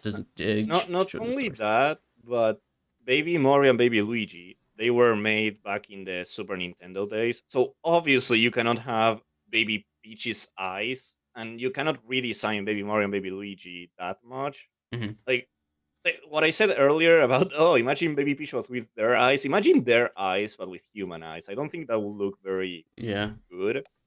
I So think it's their like, okay, we design took- works better for being minimalistic because the design of Yes. their characters is already minimalistic. Peach has way Yes. more little design intricacies, I assume, because she's a princess. They wanted to make it look more intricate. Like she has she will be the royalty. yeah, she does the blue thing, and there's like three shades of pink in her clothes, four maybe.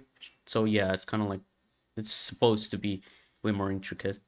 It's because Mario and Luigi are very easy to identify with them being just like, you know, red and green, red and blue and green and darker blue, I guess. With Peach, it's harder because you need to show that she's a princess, so you've added some more detail. I was expecting the third theory to be something like Daisy will show up or some shit, not she's a celestial being. Yeah, she's a star. Jeff said he was gonna punch something, but we interrupted him. I'm proud of you, friend. No, he's not gonna say it. Come from outer space. Look I'd like punch this. Baby Another big point Peach. here. When Peach first Nobody meets heard Mario, you, she Jeff. excitedly asks him, "You're a human. You are a human, right?" Before commenting that she thought he'd be bigger and asking where he came from. But obviously, Almost that like she begs the has question. mirrors. Yeah. She has mirrors in her castle. 'cause She can she see thought- herself. Yeah, it's because she and thought she was a says- human, and then when she sees the human that's like way smaller, it's like, maybe I'm not a human. Because I guess height is all that matters. Because Peach is smart. I don't know. Classic humans. If you are not tall, you're Yeah. not a human. Well, I'm not a human. Anyway. Question, how does Peach know what a human is? She has a mirror. What? She has a mirror. I assume the Toads. told Oh, I her guess or the concept something. of like the word of mirror. Yeah, they probably told her because it's like a world that's connected to theirs. Like there's a toad that lives just outside the pipe that Mario came out from. So like, Yeah, I would I assume. assume Toads know what's beyond that. Yeah, like when when Mario finds the tunnels with all the pipes and everything in the real world, it's like, whoa, what is this? I would assume that some Mushroom Kingdom beings can come through there sometimes. I just assume they like go in for like like checking on the human world and stuff. Yeah, maybe. Seeing if they're coming too close to our world or something. It's like you can infer a lot of stuff from it, but but not Peach isn't human She's or a something. star, yeah. Don't exist. Because obviously, a human wouldn't know what a human is, but a star would. It just makes sense. I mean, it's logically Well, it's perfectly against this. You see, before she left Star World, Rosalina told her, by the way, this is a human. If they're shorter than this, you should be shocked. They are usually not this short. Short man bad. No, the film. Peach may think that that short people aren't people, but we love our short kings and queens. But women don't really have a problem with being. Women are just stars. They're not. They're not queens. Yeah, women aren't human. Yeah, I agree. No, yeah, we stand our short kings. Don't worry. Short people are great. And people who shame people for their height are cringe. Someone who grew up with a race of fungus people since she was a literal infant, it's a weird piece of knowledge to have. The bigger issue here, though, is that kids lose their memories. At a certain point in childhood, usually around the age of 3 when they become verbal, they undergo what's known as childhood amnesia, the natural and gradual loss of memories from the first few years of life. In this scene, we see Peach using a pacifier, but also able to walk. Now, human babies begin walking anywhere between 10 and 18 months. And it is not that deep. Yeah, I'm thinking like, oh yeah, because fucking hell, Nintendo did not care about how old she would be exactly. They did not look scientific facts about how old the human needs to be able to walk. Miyamoto would say, I just told the Yoshi Silent team to draw Mario this way and to keep it consistent. Well, I told the DS Yoshi Imagine team. him trying to pull this logic from Mario Kart where you can play as Baby Mario. It's like, a 4-year-old shouldn't be driving a car. Yeah, clearly he's not 4. He's he's- just very small. Actually, he's 18 months. 18 months, yeah. Fucking Christ, man. Like, this isn't Mr. Robot. We're not catching details in, like, the first film that are gonna be relevant, like, 5 films from now. Don't worry, man. Do you think Miyamoto knows these videos exist? He should, because I think he'd have a good laugh. Pacifiers can honestly, his parents are willing to let their kids use them. The long and short of this is that Peach in this scene is probably around the age of 2. And even if Peach were a human and knew about it at this age, that knowledge would likely have been lost as part of the childhood amnesia process. I'm pretty sure you're not gonna lose every memory you have. I'm pretty sure the amnesia isn't like a general thing where it wipes every memory you have. I'm gonna research it right now. You reset from 0. Yeah, it's like, oh, you forget everything. You don't forget everything because a lot of things you were taught you need to remember. You have some the inability of human adults to remember episodic experiences that occurred during the first few years of life, generally 0 to 3 years, and the tendency to have sparse recollection of episodic experiences that occurred before the age of 10. So again, episodic experiences. You're not going to remember specific things, you know, like she could probably remember the word human, the concept of a human, but not remember what that means. She would just be like, I think I'm a human. Like, that's it. She would just know the word and the meaning of it, but she wouldn't know exactly what being a human means, other than her own experience of her thinking she's a human. I hate fucking MatPat using fucking scientific shit that nobody making this film ever thought of and be like, see, I'm right, even though he didn't he isn't actually right. You don't forget everything. I proved it with a simple Google search. Fucking hell, MatPat, I hate your theory sometimes. Jesus Christ. I'm way too irrationally annoyed at the shitty theory about Peach being a child. You get the point. You did yourself get caught in the theory. Yeah, I let MatPat get under my skin. Instead, the knowledge seems more like some sort of innate knowledge that an intergalactic traveler... Oh my god, I'm gonna kill myself. So obviously, because she can't remember anything from... because she couldn't possibly remember what human means. She must be a star. It just works. It just makes sense. Because stars know concepts. Yeah. I'm gonna lose my mind. I never thought MatPat would make a fucking theory where, like, he says Peach is the timeless child. It's just an innate...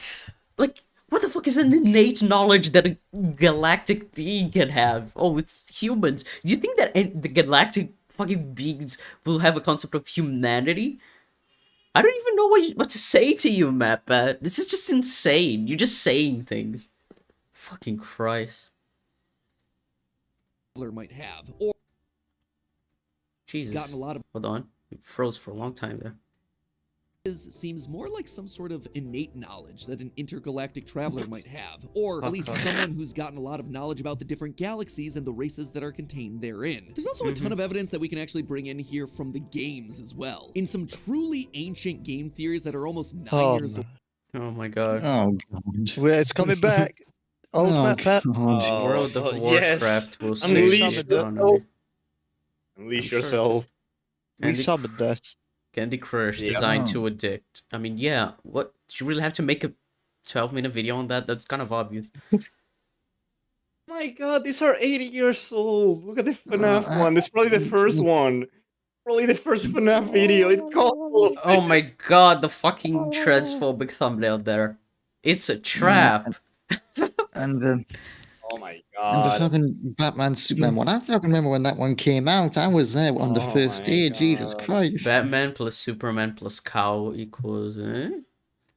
Defending Call of Duty's regenerating health. That has been existing way before Advanced Warfare. Why did people mind? I assume because that mechanic paired with new mechanics made the game suck? Maybe? I guess. Which link rose them all? Look at that beach. Cat Look at that. Pat is a Look at joke. that. That's an Default. unhinged beach. Beach is also dead. Okay. Yeah, I guess Oh yeah, Rosalina is Rosalina dead, is and dead then as Peach is is Peach. also dead. Oh, we'll see. What does they say? What did he say 8 years ago that's relevant now in 2023? Jesus Christ, Let's I'm see gonna it. kill myself.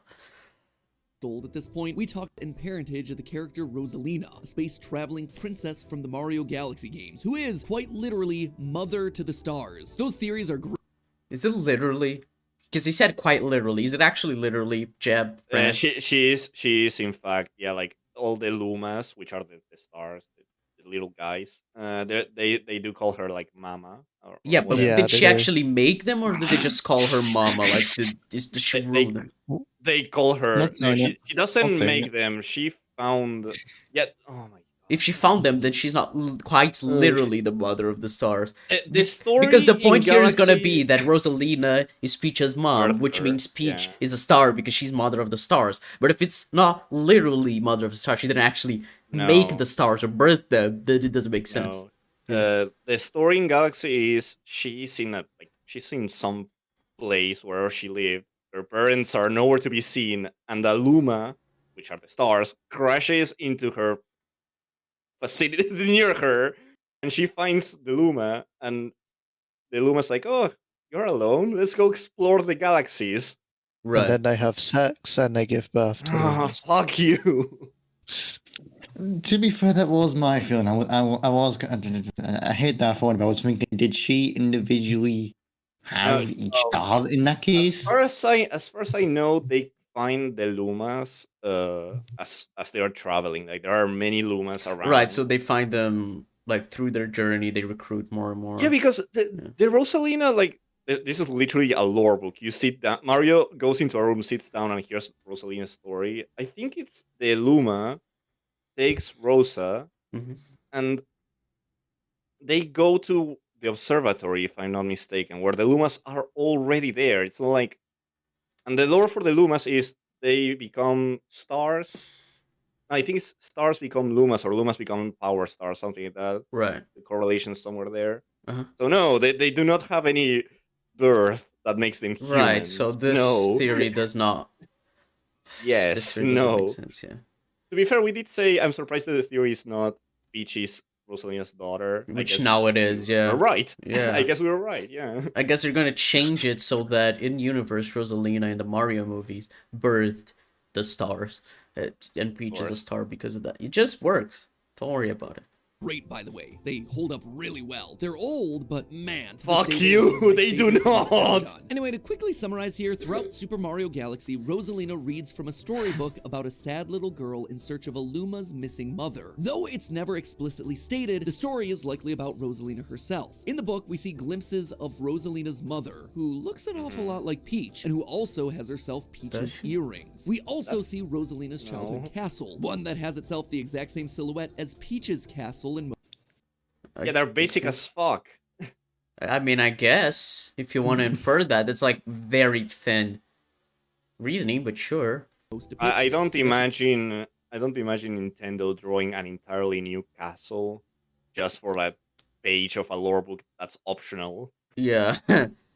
I don't know, man. Again, I think it's MatPat thinking that they put a lot more thought into these little details than they actually I'm do. sorry, Like, this is not Nintendo- Red Dead Redemption 2, my friend. I'm afraid. It is. Nintendo, not to say Nintendo's lazy, but Nintendo does not put as much effort as you think they do into like every minute detail. They absolutely do not. There's a lot of recycling assets in those games. Yeah. Equal spires on the sides and one large spire in the middle. Genetically, Rosalina's eye color, hair color, earlobes, and even her left-handedness would all match We foreshadowed it. We called it. Full circle. Oh my god. Full circle. I called it. I can't believe we've done this. I feel so young right now. He referenced the left-handedness. We're in peak. We won. Matt We lore. won. We went MP back stream, in we time. won. We're in 2015. We Jesus. circled back on ourselves. This is my 2014. MatPat era. This is when I liked MatPat. It's This 2014. is my This- MatPat. This This is is my my multiverse MatPat. of MatPat. Yeah. Yes. Fucking Christ. Even the author of this storybook portion of the game has gone on record to say that his original intent was for Rosalina and Peach to be related. There's also the French translation of this story. Oh my Christ. Yeah, let's go, France. Let's go to the French. To the French version. What is happening? Have I gone insane? I feel like I'm like on shrooms. I swear I'm not. Is that code true? Like I didn't. I'm not saying he's lying, but why don't you put it on screen if you edit this much? Because like, I don't know. I feel like it'll be he worth doesn't it. care. I feel like it'll be worth it to have like, whoa. Yeah. I don't know how to search this. Like, I guess author of Galaxy said. Super Mario Galaxy Rosalina lore book, Peach related. Probably those are the keywords you need. See, Super Mario Galaxy Rosalina storybook. Okay. What's her name? Peach. Peach. Related. Let's see. Rosalina story, Super Mario Wiki. Yeah, I found the same thing. Rosalina was originally intended to be related to Princess Peach. But yeah, originally, that doesn't mean they are. Yeah. Like, that's a scrapped idea. Yeah, I don't think... Huh. I mean, I guess they could make Oh, it yeah, in the movie. you know what's funny? Because, in this video, MatPat said quite literally the mother of the stars, and the Super Mario Wiki, it says, Rosalina's story. Rosalina's story, whenever explicitly stated, chronicles how Rosalina made it into outer space and how she became the, quote, mother, unquote, of the Lumas. It's literally, in quotes. And MatPat says she's literally the... I don't like MatPat. Literally, means literally MatPat. Can you please, like, understand that? I hate how people misuse literally. Developers of Super Mario Galaxy never actually said Peach and Rosalina aren't related in the final version of Super Mario Galaxy. So yes, it was originally intended and they never said they aren't related, so I guess we can assume that they are. Sure. They could or could not be. Yeah, that's very good reasoning. Well done. Makes mention of a father mustache. So isn't it suspicious then that the movie goes out of its way to... Why do you have her in that angle? What are you doing? She's talking and it's to be related. There's also the French translation of this story, which makes mention of a father's signature mustache. So isn't it... I'm sorry. Do you think the French we're going knew... back to the old times. Do you think the French knew more about Rosalina's backstory than the person who wrote it in the original language the game was made? Mistranslations. Yeah. Mistranslate. Conspiracy so they can commit another revolution, so they can cut her head off or something. They want to take over Nintendo. Yeah. This just seems like... It just seems like, I don't know, man. Either mistranslation or like something was lost along the way. I don't think the French know more than the other versions. I would assume it's like, oh, they got that, but then it became cut content in the original version. The French version, it's still there. So we can assume that, oh, see, that was the original plan. So that's actually, that confirms they're related. It's like, okay, I think we're going a bit far, man. Bit reachy, as in like going to a bunch of things that are just in like not included in any way. Suspicious then that the movie goes out of its way to further the connection between Peach and other galaxies. The filmmakers... No, it's just saying that she doesn't know where she's from, but the universe is a big place, so she could be from anywhere. That's the idea. It's about the wonder of how big the universe is. It's not just because she's related to galaxies. This is stupid. Yeah, there are more realms, not only in like the Mushroom Kingdom as we saw. There's like the world map. But like, you could easily like tie it into Rosalina, and he could be right in the movie lore anyway. Or you could put Daisy in and be like, oh yeah, turns out your dad was actually in Sarasaland or whatever the fuck. Like there are many other things that could be not space, and she's not a star. Yeah, I'm not. I can put money down that she's not a star. I guarantee it, MatPat. She may be related to Rosalina. She's not a fucking star. It's also like if she's Rosalina's mom, she was a baby when she got to the Mushroom Kingdom. What are you talking about? I think the theory of her being Rosalina's mom was in the old videos. Now it's the opposite. No, now yeah, but because Rosalina he just mentioned it because it's in the game, the one with Rosalina's like lore book. So it kind of would imply that it's because he's using evidence from that. But if you're gonna just change it so that it fits into the movie, you can't really use evidence from that lore book. If the lore book is yours, oh, let's ignore that. Let's actually change it so it makes sense here. Yeah, like I imagine Illumination dude being like, okay, this lore book, we're going to do the opposite. Yeah, I swear, MatPat. Outright spelling out Peach's Rosalina's mom in the night sky. Additionally, the captive nihilist. Oh no, he actually went with it. Okay, sure. Yeah, So he ran Peach with is Rosalina's mom. I mean, she's a child when she arrives in the Mushroom Kingdom. So you see, she goes back to the Comet Observatory. She births Rosalina. She dumps her in a planet with a castle. No, you see, she fucks then she goes Mario. back. She fucks Mario. Then she moves. Then she spends 9 months pregnant. Then she moves to a planet where time goes way faster. The original theory you know, is Luigi and Peach. So Luigi as a Because baby. Luigi is left-handed. Yeah. And also because of the earlobes. Like, he went hard on her. Like, they all have connected earlobes or something. I don't know. They're all right-handed. Left-handed. Sorry, fuck. I love how it's because if they were right-handed, it would never be used as a confirmation for theory. It's because left-handed is just like what recessive trait, even though not exactly, but yeah. Yeah, my mum's left-handed. I'm left-handed. And I imagine your dad isn't. My dad's right-handed. My brother's right-handed. Although my nan on my dad's side is left-handed, along with my cousin. So it's almost like it's not the best evidence to go off of. So you're related to Rosalina, is what you're saying. Yes, by logic. Of course. Classic The logic. Lee from the movie outright says time, like hope, is an illusion. He is doing what I said. Man. He is doing what I said. I mean, I said it as a joke that she would move to another planet where time goes faster so that the kid can grow up to be like her age when she shows up. But it all his theory has something to do with time travel or some bullshit, as opposed to just like the Lee being fucking depressed and hilarious. That's the point. This is just a joke. I'm pretty sure that it was not talking about the nature of reality. I think it was just his perspective on reality, which was the about joke. being imprisoned. He just wants to die. He's like the Muffin and Asif movie. He's just like, why won't you let me die? Exactly. It's not. You don't take that kind of character seriously. What they're saying is funny because they have such a depressing and grounded, pessimistic outlook on life, and they say it with such a happy tone. That's the joke. Like, if you have a fucking child talking about the nature of reality in a cutesy tone, that would be funny. That is the joke.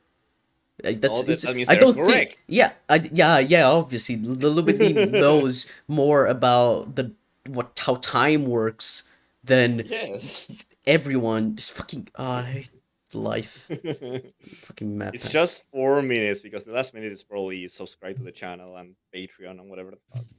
Got this.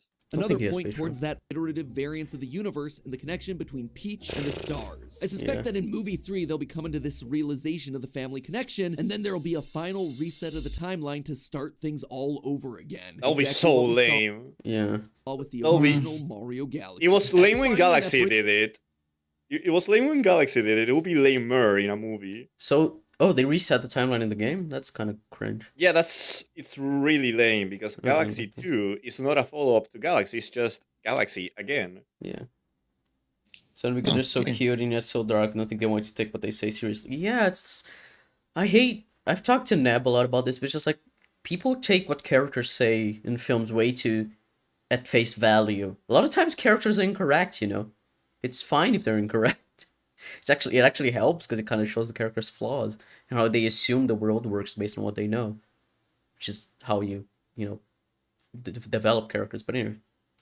Brings us to theory number 4, or I guess more observation number 4. As we talked about earlier, we see Mario playing Kid Icarus on the Nintendo Entertainment System, the very first home console that Nintendo released stateside. Now, at first, you might be thinking to yourself, so what? Famous Nintendo product being featured as an Easter egg in a movie about Nintendo's biggest franchise. What's the big deal with that? Well, it's actually huge. You see, if Mario's a real person in this universe, that means that his games don't exist. Now, some version of Donkey Kong, or in this case, Jumpman, still exists in this universe. We see an altered version of the original Donkey Kong arcade cabinet in the Punch-Out Pizzeria with a it's just Easter eggs. Can you please?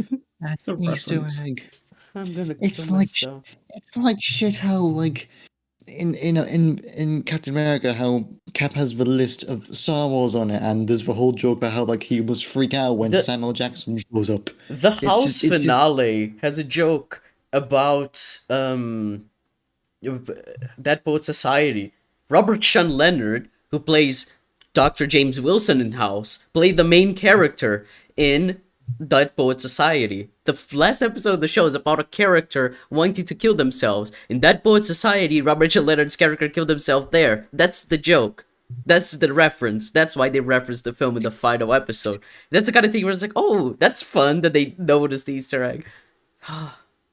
It's just I noticed there was the Jumpman sort of arcade thing, and I'm fairly certain that it was the original Mario voice actor playing the game, like in the cafe. I might be wrong, but Yeah. like it's a cutesy moment. Like it's him saying, "Oh, the commercial was good." Woohoo! It's like it's a cute moment. It's nothing more than that.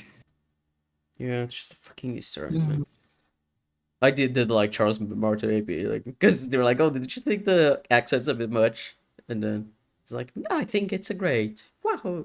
It was great. I love that. That was fun. I mean, he should have voiced Mario in the entire film. That was a fun detail anyway. Isn't that right, Jeb? Yeah, that is right. You Yeah. are correct. Did you pay attention to what I said, or are you just agreeing because you did? I'm not paying attention. Yeah, I I'm know. gonna be honest. You've been very quiet today. I assume you're just paying attention to other things. It's fine, Jeb. It's not like we're talking about a topic you know a lot about or anything. It's fine. Don't worry about it. I'm kind of lost with this theory. I got lost about 5 minutes ago. I mean, that's fair. I do not blame you.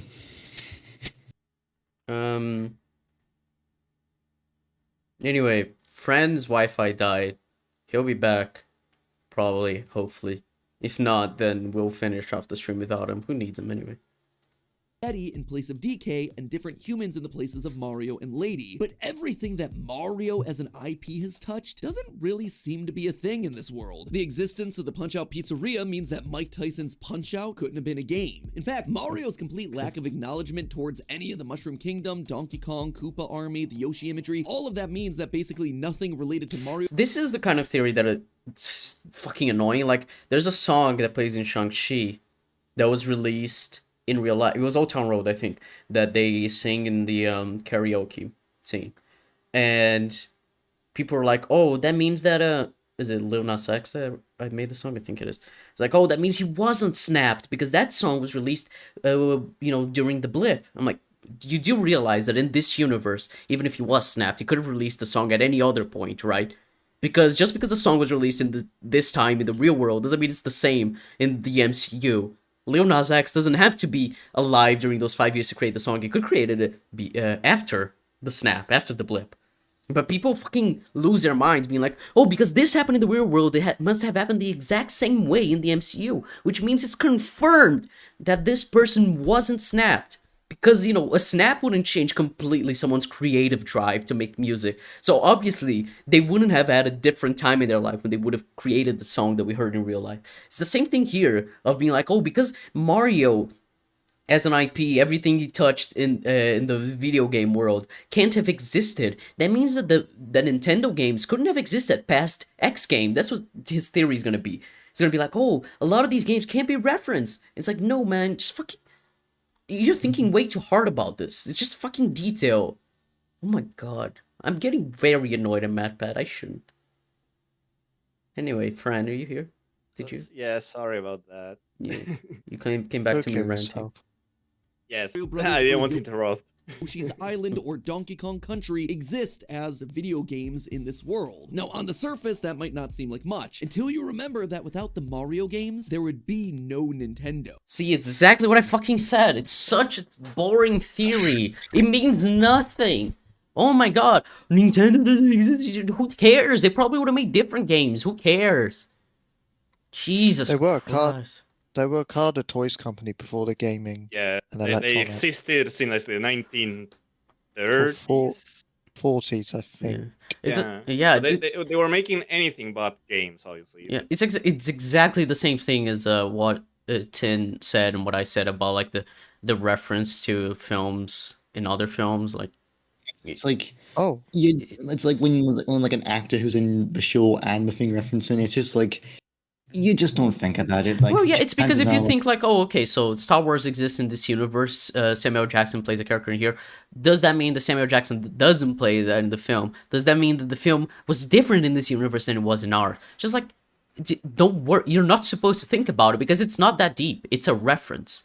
This doesn't affect the plot in any way. You can't call this a plot hole. You can't say that the universe is affected by this because you're trying to think too hard about this. It's just a meta joke, a reference for people to catch and be like, that's mildly amusing and move on with their lives. But MatPat can't move on with his life, I'm afraid. It's a fun thing to think about, like for 2 seconds, and that's it. I don't think it's worth a 4-minute.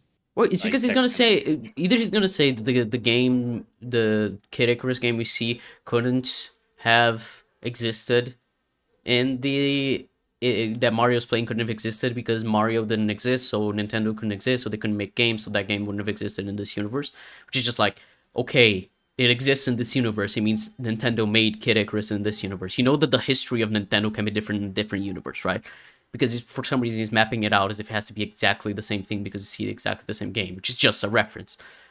So it's just like, no, you just don't think about it. It's just a reference. Chill. It does not matter. Nintendo did not think this hard. They weren't thinking about the world building of how Nintendo came to be in this fictional universe because Nintendo isn't part of the plot. What's part of the plot is Mario as a character, and the rest are references and Easter eggs.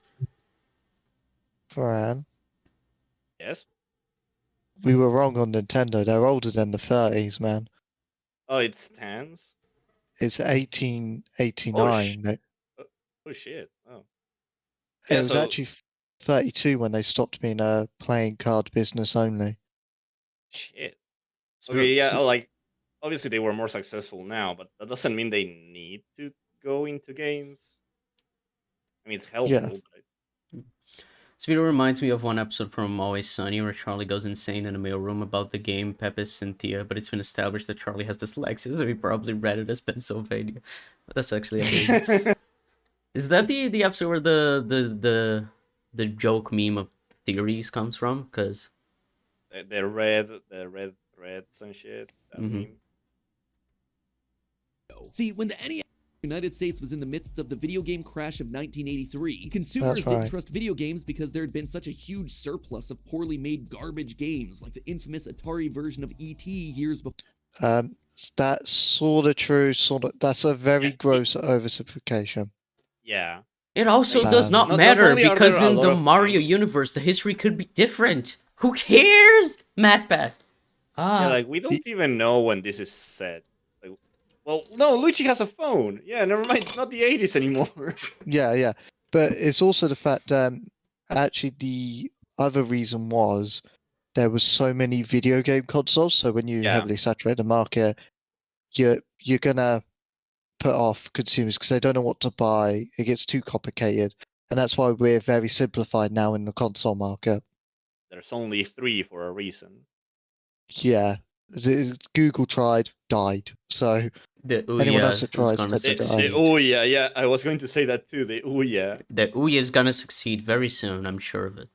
You can trial, guys. So good. The Steam Deck has done alright, but it's not obviously going to take any market share. Yeah, but the thing is, Steam Deck isn't actually like the same as the other consoles. You're just like, you can play the games you want on PC, like a mobile basically, which is good. It's like you can play Switch games on the little Switch thingy, not having to have a TV. Yeah, you can play Switch games on the Switch. Yeah, but you get what I mean with the like just the controllers. You don't need to have a TV or everything, which is like good. You can play like games while moving, which is like a thing that a lot of people have wanted, which is why PSP and everything was somewhat famous. You can do it like Switch did, which is perfect, I think, that you can actually play on the move, and you can actually play at home as well. It is really good, and it has the capabilities of running like games that are more complex than something like PSP ever did, because wasn't very powerful. So, but to be fair, Nintendo's very great with handheld consoles, with the DS and everything. They've always been. Yeah, they know usually how to use under underperforming hardware, I guess Yeah. you call it. Which is Like, why Switch, even though it is way worse in performance than a lot of consoles that we have, it's still like it sells really well, and it is very, very good to run the games that it does have. The issues is like bringing games from other consoles, like FIFA. The way it plays is garbage, and it has the but you other don't buy versions. a Switch for FIFA. so Exactly. who It's why I cares? think it's weird that people care care about those Yeah. games there.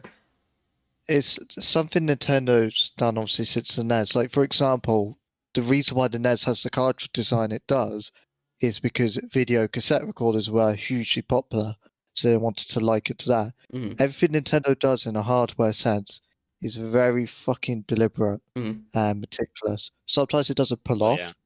like the Wii U with Virtual Boy, but when it does hit, it becomes a sensation. Yeah. Yeah, Nintendo's a very smart company in the ways that it does its business. It's a The thing I is, they usually try to innovate, which sometimes doesn't work. Like Jeb said with the Wii U, Mhm. like it sometimes it feels like, oh, you should But you can actually see have how just the done a Wii Wii. U, you can see how the Wii U developed into the Switch in a way. They're like, you Oh, can see yeah, what it took absolutely. from the Wii U that would make it work well. Taking like the gamepad is basically the Switch because you can have the Wii U plugged in, take the gamepad and play on the Hmm. screen, the gamepad screen. That's basically the Switch. It's like, oh, you're playing on the dock, Mhm. take it, go to bed or whatever the fuck, and Yeah. play I there. I remember when I first saw the Switch when the presentation was, I was standing, and the TV was there, and I was in my bedroom. My mum's like just come out of the bathroom, and I literally saw that it was essentially a hybrid console, and I said to my mum immediately, "This is gonna be one of the biggest consoles in history."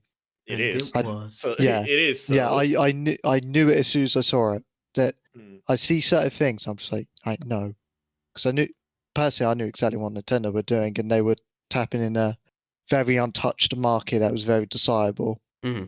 Yeah, they are the only ones on the handheld market, right? Well, like they were with the 3DS, well, the Vita died. And then the Switch is like, okay, we have both. Whoever likes playing like at home with a lot of people, and if you're like traveling around, you're I don't know, you're on a plane or whatever, you have two controllers already. Hmm. So you're traveling with someone. Oh, hey, let's play. I don't know, play Mario 3D World. Okay, get a Joy-Con. It's not the most comfortable thing in the world, but it works. Yeah. You get a Joy-Con, I get a Joy-Con. Ooh, we're playing Mario 3D World on the go, and it doesn't look bad. The resolution takes a hit, but 720p. It's not like Yeah, for a 144p or handheld whatever. console, I think it's like, That's pretty. That's And perfectly fine. and there's no region locking either, which is True. oh, that is huge. great. That is very true. It's just something about the Switch. It's caught on even more than the Wii ever did. Yeah. Yeah. Which is insane considering how big the Wii U is. I think what's helped the Switch more so than the Wii is during the end of the Wii's life cycle, it became very Stupid. yeah, like Delete. they were kind of giving up on it because of the Wii U. They wanted to try and put all their eggs in one basket. Whereas the Switch, you got Tears of the Kingdom, coming out literally just this year. You're gonna get probably another Mario game for it. Prime 4 is supposed to be for this. Exactly. So there's still Supposed these. to. Yeah, there's still big games that are being aimed for it. I mean, you have Pikmin 4. Is that out yet? Or is it coming out? It's in June. It's in June. So yeah, Pikmin 4, for example, is coming out for it. So it's continuously getting that support. And then you had sensations like Animal Crossing during the pandemic. Oh yeah. Yeah, Animal which Crossing was huge. And they hadn't Kart- made an Animal Crossing game since the Wii, right? It had been like a long time. There is one in 3DS, I think. Mm. Yeah, City Folk or whatever. Mhm. No, that's on the Wii. I think. There's one on 3DS, yeah. But And the thing also, is, Mario Kart 8 is getting stupid DLC, and it's still selling better than any other game that comes out. Yeah, it's still kind of baffled me that Exactly. they've not made a new Mario Kart game, but it's They just don't been need to. Yeah, because that game sells so, and it actually plays really well from what I've seen. It is a Oh very yeah, I well-made game. play like whenever I go online, I play with people in like France, the US, and whatever, and I have zero issues with the internet, which Yeah. is honestly shocking. Yeah, and it looks like such a fun game to play. It's like It very is really simplistic, but in a way they're like you know what you do. It's like I think I was talking to Jeb about the Sonic team racing They had the like the PS4 one That's that a bit was more complicated. well, no, actually, I kind of Mm. what annoyed me is that it tried to be more simplistic than the other one that I used to play for 360. Xbox Transform. 360 was the Sonic All Stars Racing Transformed, whatever. I was like, oh, I actually really liked this game. I thought it was really well made. The game, the one that was like for PS4, that was free for PS Plus that I played for a while. I was like, I think this is way worse than the 361. I think it's just like trying to oversimplify and like help you win things in a way that's just like I don't want to help to win. I want to actually like play. But like the power-ups and everything was just like way worse. I don't remember exactly, but I think it was like oversimplified in a way that I think Mario Kart is very simplistic, but not it doesn't hinder the game to do that. I think where Mario Kart gets a bit more complex is with the tracks. Like Mario Kart is very simplistic. You can play it, like you can learn how to play it right now if you never picked up Mario Kart. But Mm-hmm. where the depth comes in is with the drifting, with the track design. Like, oh, I could use this. Oh yeah, memorizing and where get this. to use the drifting and jumping and knowing exactly how to time Yeah. it. Yeah, which does take Like a bit of skill. But again, I don't think it's like unapproachable. I think if you you, don't need it. I Yeah, think you if you don't play need for a that. day, you're gonna understand the like most of it, and then you just need to perfect it, which is a thing that will take a lot more time because learning curve. Yeah. But yeah, And it's like another thing that's good for the Switch, and they're improving even on that in terms of pricing, especially, and bringing the old, very popular games to the Switch. So like Metroid just recently, Skyward Sword came over. We'll ignore Super Mario 3D All Stars, that doesn't exist. But bringing these games on a very portable console that you can play anywhere in the world yeah, is a necessary move because that will get people even more invested. yeah. Well, a huge Like, I could play. reason why I know people that I know wanted to buy Xbox Series X was because of backwards compatibility, because it has backwards compatibility to the first Xbox console. So if you have games that are that old and you're bringing them back into a new console, but also making it accessible, not only making it, just a portable console, but making it very easy to play them, even if you're just like playing at home. That's just like gonna add a lot of value to your console. Like I could play Ocarina of Time anywhere I fucking want now. Yeah. Even on a console where it's the 3DS. I find the 3DS version superior, but obviously it's on a much smaller screen. Mm-hmm. I play Metroid Prime Remastered like 1 hour or so every night before going to bed because it's like, oh, okay, I'm done for the day, but I don't want to sleep. Okay, I'll take the Switch. I'll play Metroid Prime in the meantime. I'll do some Yeah. progress and then Yeah, the turn it portability off of the and go to console bed. I think adds a lot. Because I would love to be able to play something while I'm in bed watching House and I play a video game. I would love to be able to do Yeah. that. But I don't want to play It's mobile pretty games. cool. Like I value that. Obviously, I like it docked as well because it looks really pretty and whatever. But Yeah. taking it is honestly one of my favorite things. Like taking it and go anywhere around my house. Like Yeah. I'm cooking something and I'd rather stay there watching nothing get burned. Okay, I'll play a little bit, peek around. Everything's fine. Okay. Yeah. Yeah, I And, think that like- would be really good. Especially if you feel like you have a lot of games you want to play, but it's like, well, I'm not at a time where I'm next to my console. If you have something that you can take with you, that adds a lot of value to it. And like another thing that people don't talk much about the Switch is like the first 8 months, you had the best received Zelda games is fucking Ocarina of Time, and then you had the best received Mario game, I think of all time. I think it beat Galaxy in reception I Mhm. in think Galaxy so. 2. All in like 7-8 fucking months. Yeah. Yeah, it had It's- a really strong start. Yeah. And then obviously when now I think Tears of the Kingdom is going to be probably potentially the best received game of all time. Although performance might knock it, I don't know yet. But it has that. It easily has that potential right now. Mhm. Mhm. So anyway, Nintendo, innovative. They probably could have been fine if even without the Mario franchise in the 80s. And even then, it's a different universe, Mr. Patrick. So it doesn't matter. So that's the point. That's why we went on a huge tangent about the Switch. Switch is great. That sentiment was only able to get turned around when Nintendo released the Nintendo Entertainment System, marketing the thing as more of a toy than a video game, which proved games really could be good, actually. And the main way they proved that, the original Super Mario Bros. Platformer was a pack-in title for the console. Well, they also did, like, obviously Mario's huge, but they also did it a lot with Rob.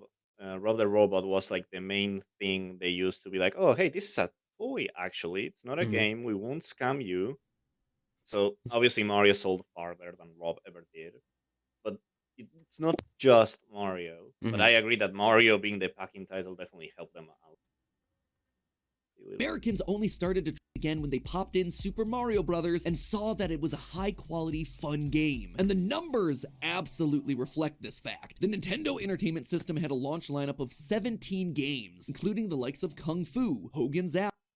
Wait, Yeah, I've like, these forgotten were all what shit. what MatPat's point is. What is he arguing? He's arguing And- that because Mario, everything that exists in the Mario universe, in the film, doesn't exist in the Mario. It doesn't exist as a game in the Mario film universe. That means that that Nintendo couldn't exist and that no Nintendo games could exist, and so Mario playing Kid Yeah, Icarus I doesn't think make that was sense. the point. Yeah, that's just it. MatPat's making a stupid point because he's assuming that Nintendo in this fictional universe would have to have had the same history as our universe, because I don't know, we need to make a theory, and it's way more interesting to do that than to just admit that it's probably a different history in a different universe, because this is literally fictional universe. Clearly Nintendo does exist because as we said earlier, Luigi has a phone. It's clearly the 2010 at least. It doesn't Like, matter. a good No, phone. it's not 2010. It could be year like 403,910. It doesn't matter. It's a fictional universe. Like, Yeah, it's trying so hard to be like. I'm thinking like Matthew will think. Okay. Yeah, like, but I'm that's trying to... yeah, but that's the kind of thinking that annoys me. It's a fictional universe. It doesn't matter. Ignore it. Like, you don't have to like make this in any way to be similar to our universe, our history. It's a fictional universe. It's not like it's a fucking, like, the first Iron Man film. It's kind of like, oh, it's just like a person in our universe, but he's so smart he manages to escape captivity by creating a suit. And in a way, that film is very grounded by trying to explain how he created the suit, even though obviously it wouldn't be possible in our world. So you assume that a lot of what happened in our world happened in that. There's a history. So we have World War II, we have 9/11, all those things we assume that they happened just because the film is trying to be grounded. This is an animated Mario movie that is obviously extremely exaggerated, and it has a fucking portal in a green fucking tube that you can go to another fucking universe, basically another dimension. It's like, do you really think this is a universe that has the same history as ours? No, it doesn't. Alley, Excite Bike, a lot of ones that, really set the world on fire, clearly. And then, of course, he had the creative Excite Bike's games fun. like golf, Fuck you. pinball, baseball, and of course, there was also Mario. And of that group, Mario stood head and shoulders above the rest. Of the NES's top 5 selling games, 3 of them are Mario. This is annoying me because obviously Mario was essential, but he's literally forgetting a year after we got Metroid, and then we got Legend of Zelda, which redefined their own fucking genres. Zelda did. Yeah. Like Metroid did too, but obviously not Mario levels. But they did good. Anyway. So here's the question: do you think that Metroid and Zelda would have existed without the first Mario game coming out? Yes, because they were already in development at the time. Oh, okay. So Yeah. that completely destroys MatPat's point. So not only is he being stupid by equating this to the real world, he's also wrong. If I get when it started development, They use the same engine, like obviously. Development began. Yeah, they used the same engine. Development began in 1984. Mario came out in 1983. 1985. Oh, Mario's 85, right? Well, Mario's he said 85. 85. Oh, he said the NES, I think, came out in 83. Then. The NES came out in 83, I think. Oh, okay. So the Yes. NES was 83. So it started development 84 and 85. Mario came out. Okay. It's basically like seeing a PS5 bundle with God of War Ragnarok today, Uh-huh. like, along those lines. So what came out in 83 was the arcade game Mario Bros. Was Super Mario Bros. Itself was Hmm. '85 in September, October. Yeah, and all his point relies around Super Mario Bros. Not Yeah. Mario Bros. But what's funny is this. Well, he did mention. What's the other Mario game you mentioned, Joe? I think he was going to mention. Did you say Super Paper Mario? No, it's you said there was a Mario game that came out in '83. There's an arcade game. Mario Bros, but that was arcade. That wasn't on the NES. Oh, it wasn't it? Okay, that was my question. So what gets me as well when people make this argument is they forget Mario only came out in '85 in Japan and North America. In Europe, it was '87. Oh, sick. For the NES. So I'm just going to check what Zelda was. I think Zelda was also '87 for EU. It's very, very revisionist. I'm not discrediting Mario, of course, but Mario Madness. Legend of Zelda. Zelda's 86, I think. Yeah, in at least Japan. So for the NES, interestingly, Japan was 1994. It came on the Family Computer Disk System in '86 for Japan, but for the NES, '94 for some reason. But for the PAL, which is EU, it came out on the same year as Mario Brothers. Okay, so which is '87. Yeah, so if Nintendo could have existed without Mario, but with Zelda and Metroid, is the other one you mentioned? Yeah, in theory, it obviously wouldn't be anywhere near the same. Because Mario's a pop culture icon. Yeah. But Legend of Zelda was, especially Legend of Zelda, was revolutionary in its own right for action adventure. Like to explain it, it's like to fit all that on a cartridge was regarded as impossible. There was just so much to it, and there was so much freedom. So MatPat is wrong in many ways. Mario games. Super Mario Bros. Alone as a pack-in title for the console sold 40 million units. It is one of the top-selling video games of all time. Those Mario games at the top of the list total around 65 million units sold. The only game in the top 5 to not be a pack-in or Mario game sold 8 million. Zelda, Nintendo's second highest performing IP, only sold 6.5 million. And don't even get me started on Kid Icarus, who couldn't even crack the top 30 with only 1.7 million units sold. What I'm trying to say here is that without the Mario games, the NES likely wouldn't have caught the public's attention, and Nintendo... I don't think that's true. Whatever, who cares? This is a stupid fucking theory. I'm gonna it's the NES or the Master System. You don't have, well, Atari, I guess, but Atari sucked, apparently. It's just like Mario Facts video rather than a theory video, basically. It's like, again, it's like Zelda would have caught a public eye as the spiritual successor to RPGs. What wouldn't have happened without Mario? Wait, hold on! You're right, RPGs! Fucking Final Fantasies in this fucking thing! Yeah, exactly. In Japan especially, you have like 3 games. In like the West, you have 1. But even that 1 sold quite well. You have fucking Final Fantasy.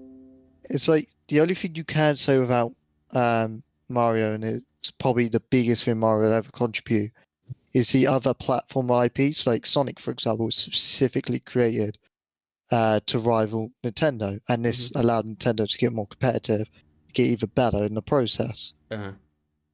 So there is a lot to attribute to Mario, there always will be, but to say it's solely Mario, I think is disingenuous and discredits what Nintendo actually did. It's just a way to do the fucking point of being like, oh, you see, in universe they're referencing something that happened in our universe as well, so we can, you know, pretend that all this history also exists in this fictional universe. It's just MatPat bending everything because he wants to make a point of like, oh, it's a plot hole. It doesn't make any sense in the Mario movie universe for Nintendo to exist.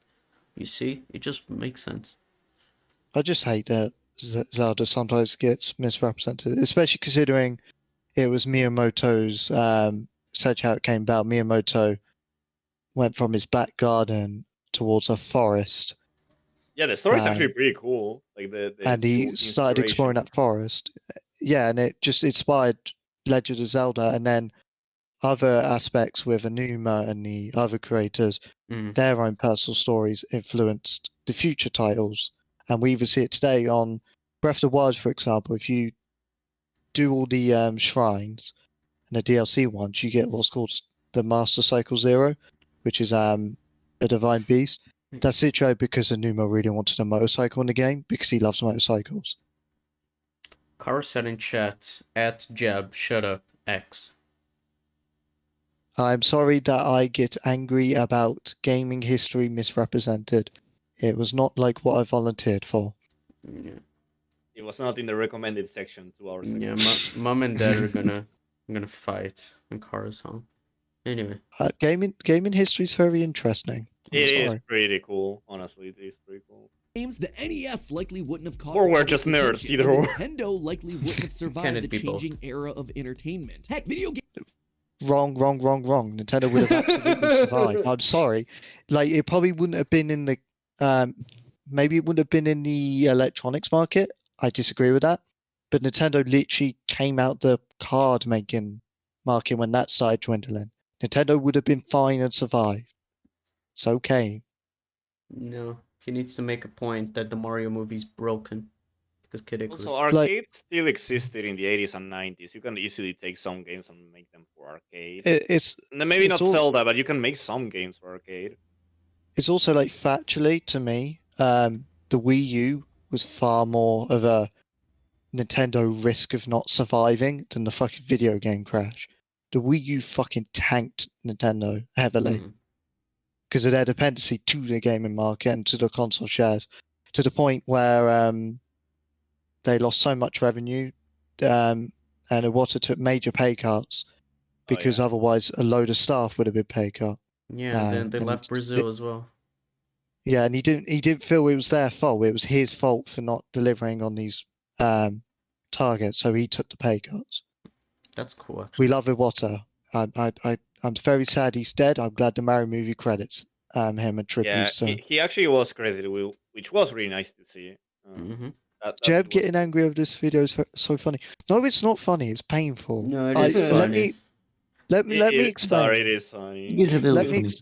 Let me explain it to Robot. I used to volunteer for a video gaming calf, and the reason why I was very good at my job is because I knew all about gaming history. I knew all about it, and I could explain it to everyone, especially children who were interested. So it's very fucking annoying when I see a 12 million subscriber person get it wrong. With children about. About the game well, history. you stupid child! All praise that Zelda. image in my head. That image in my head is so funny, but it's actually kind of cute. I would love to see that. So we used to get a lot of autistic children. We're a very autistic friendly place, and they used to do birthday parties.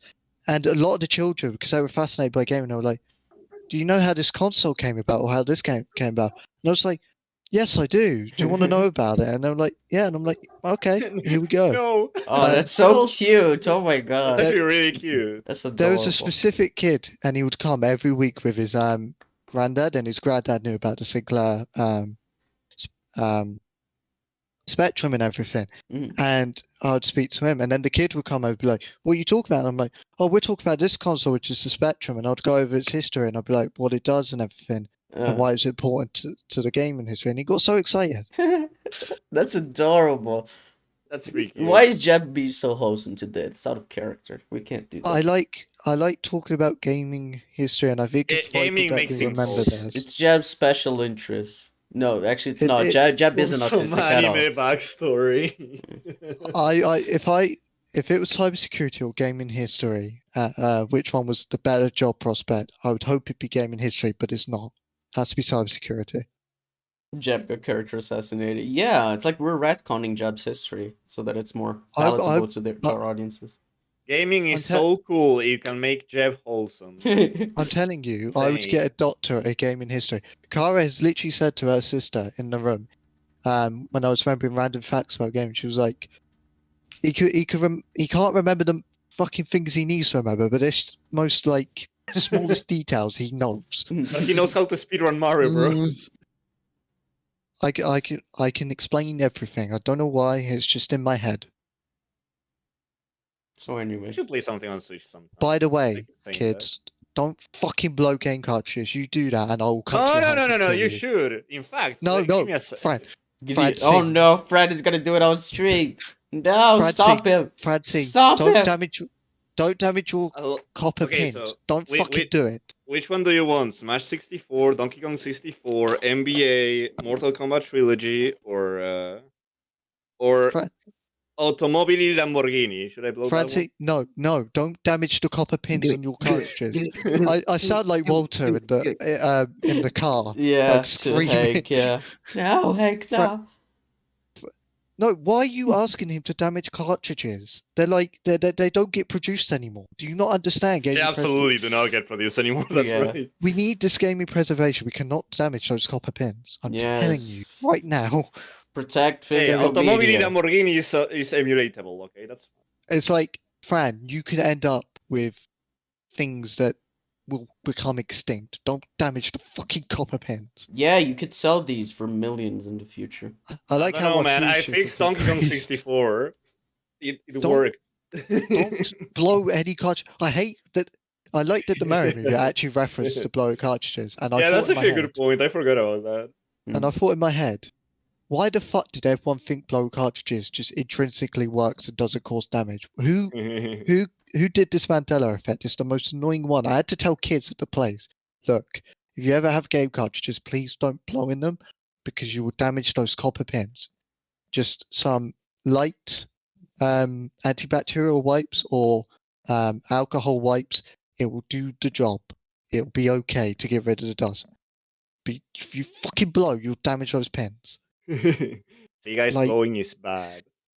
Yes, yes. In this case, it is, and in most cases, no. But this time, it's the worst thing you could do. Sky, do not blow the copper pins in Thanks your for game cartridges. telling me. Yeah, I needed to know that. I have many Classic game Sky cards. with her Nintendo 64. Yeah, I don't have Classic- any gaming Classic cartridges. Sky. Introverted robot. I'm telling you this now. A kid actually was like, "I'm gonna blow this cartridge." I had to tell him, "Hey, look." I imagine Jeff choking a child, like, give me Mario 64! It's Let like- it go! It's like Homer with Bart, yeah. I had to tell them. I had to tell them in the calmest way possible. Look, I know it's like a mainstream thing to blow the cartridges, but let me explain why it doesn't work. If you blow those copper pins, you will damage them. So trust me, just give it to me. I can fix it. It's my Copper job. is stronger I'll send than it all the air, way. Jeb, I'll you're send it lying. all the way over there. Copper I is will literally- supposed to be strong. No, don't. That actually annoyed Jeff. It's like when people do the DIY tricks with game discs. I'm like, no, don't do that. You will make it That worse. was Yeah. such a genuine. No! Yeah. That was so genuine. Like people don't understand. Like some DIY. Oh yeah, people trick- fucking cleaning vinyl records as well. They just have no idea how to do it. It's very And I'm annoying. like, please stop it. Stop doing this to me. Mhm. I'm already being. Oh, Guardians of the Galaxy's come on my TV. What the fuck? Yo, coincidence. It's What almost channel is it on? it's almost like there's a new Guardians of the Galaxy film out and they want people to watch this channel because they're like, yeah, the new film's out. Let me watch this Crazy. one. Anyway, this video. Let's Yeah, Matt we chat. have will like tell a Matt- minute left. We can do this. MatPat- Go. No, MatPat will tell people to blow cartridges, and I swear to God, I actually think Blow he these would. nuts, motherfucker. He loves to be like, Gaming you know itself- how people say, to like blowing cartridges. You shouldn't do that. That sounds like a thing that MatPat would say, because he loves to be like, you know that thing that everyone says is good, it's actually not. Actually, it's wrong. Yeah, it's a very MatPat thing because he wants to seem more. He wants to seem smarter than he actually is. Anyway, shut up. Jeff. blowing your fu- Anyway, no, shut blowing- up. Blah, blah, blah. Survived Blowing Blah, blah, your blah. Kara's right. cartridges. Play the Heck, video fucking gaming video. We got itself may this. not have existed as a medium, considering that Mario was the game that won back everyone's trust. At the very least, the industry. So Don't gaming fucking wouldn't exist if we were from okay, chill. MatPat. But gaming does exist in the Mario movie. He's playing a Curious. game. Curious. Playing a game. That means that the Mario movie is full of plot holes. Ah! Gaming- The Mario movie is shit.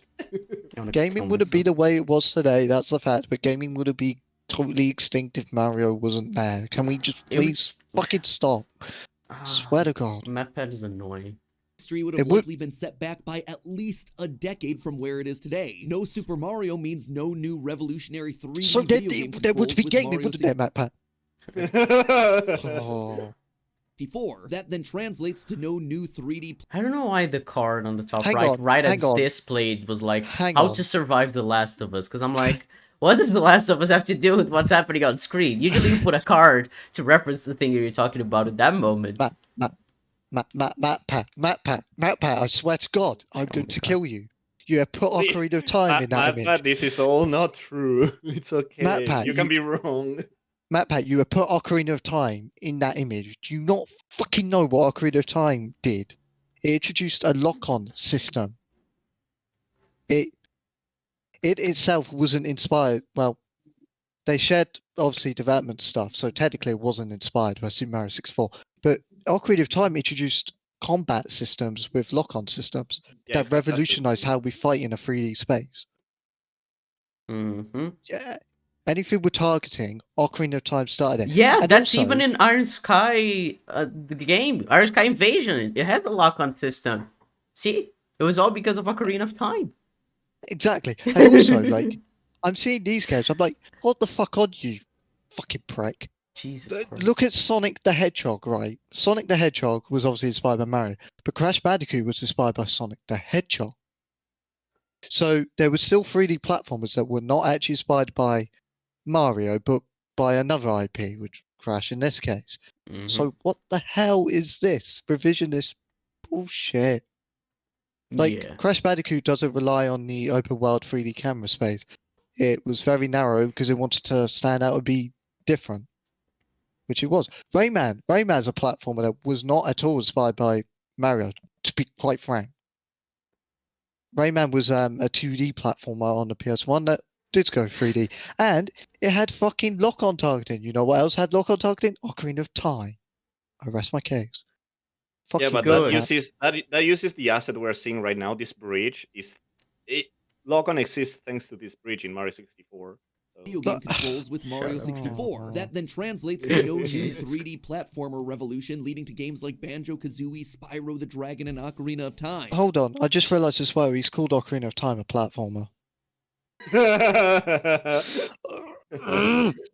It's not a platformer. Also weird that he's It's lit- using visuals from the Spyro remake.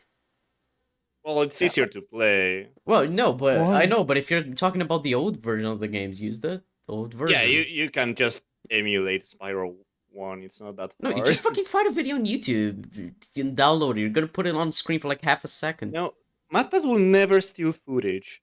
That's not Ocarina of stealing Time. footage. That's literally fair You're use. promoting theft. Yes, fair Ocarina- use is theft. Ocarina of Time, the famous fucking platformer, not action adventure that revolutionized the genre in a 3D sense. I remember triple jumping in Ocarina of Time. Former revolution leading to Oh People, my god. people forget actually, Ocarina of Time is actually a bigger impact on gaming than Super Mario 64. Yeah, probably. Ocarina of Time's legacy is absolutely insane. It's still felt today. Super Mario 64 has got that legacy, but people forget that moving in a 3D space would eventually be discovered. The stuff Ocarina of Time did, no developer, I think, except for Nintendo, would ever have found.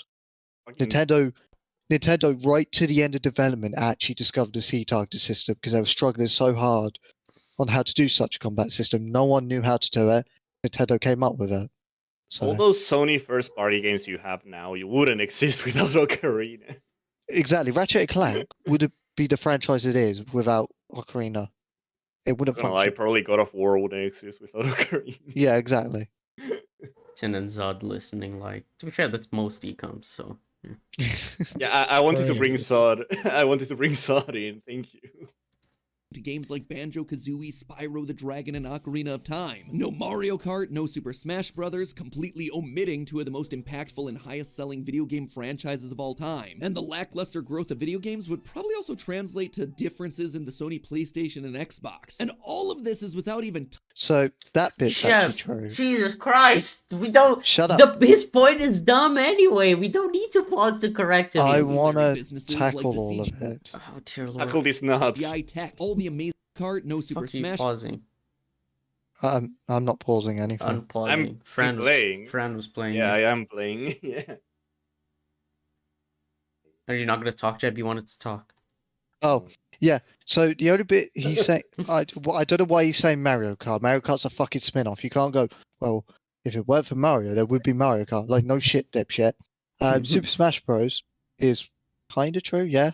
But the truest thing he said was about PlayStation. If it wasn't for Nintendo, there literally would be a PlayStation because it required Nintendo to back out of that deal and go with Panasonic for the CDI, which was their worst mistake, and they admit that.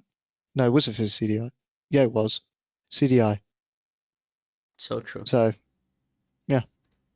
Brothers omitting two of the most impactful and highest selling time. And the lackluster growth of video games would probably also translate to differences in the Sony PlayStation and Xbox. And all of this is without even touching all the ancillary businesses like the CGI tech, all the amazing lighters and shaders and game engines that have been built off the backs of gaming. And all of that gaming off the back of Mario. With Mario being a real guy in this world instead of a video game character, it means that one of the other Nintendo IPs had to have been the one that spearheaded the revival of video gaming as we know it. And okay, so the past 5 minutes were worthless. Yeah, you just said it had to be one of the other ones. So, because I thought he you was the just other ones. Yeah, because I thought he was just gonna say if it wasn't Mario, then they wouldn't exist. Yeah, they would exist. But no, his point is that it was one of the other ones. So you kind of like broke your own point because you're just like, oh, another game did that. So the history is just different in this universe.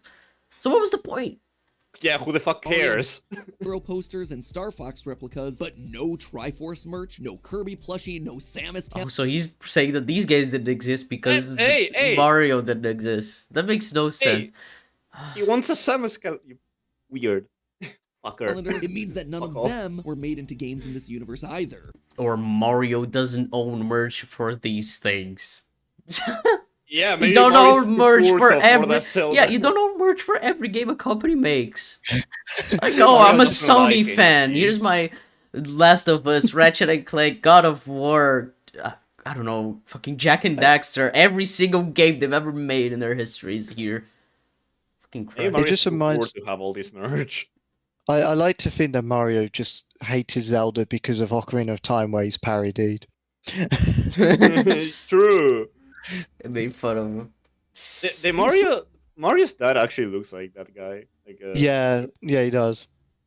What we're seeing in the Mario movie is a timeline where Kid Icarus was the killer app for Nintendo's rebirth of gaming. All its vertical platforming. Maybe Let's not. go, bitch. Maybe not inherently, because as you said, there were other NES games, but sure, it could have been Kid Icarus. All its eggplants, all of this. Fuck you, Pete. Oh no, we've entered into the darkest timeline. But hey, that's just a Okay, so that was really that was how you ended it. You didn't even make a point. You spent like 4 minutes in this last fucking. No, I'm sorry. What was this theory meant to be? It was the internet died. The theory is that Kid Icarus was Nintendo's big game instead of Super Mario Bros. That's the entire. What does that have to do with the movie? That because in the movie, that is how the history would have gone, given that there is no Mario game. That's the point. But the universe. But what do I care about that if Mario's just going to a kingdom and doing Wahoo things? What do I care about because Nintendo's it's fun. existence? It's a background detail. You should know the entire history of Nintendo in this alternate fictional universe. Of course. By the way, Mario's immortal. In case you forgot. Yeah. Theory, a film theory, and cut. Given the wild success of the Mario movie and the Last of Us series, I expect we're going to be seeing a lot more of these video game tie-ins.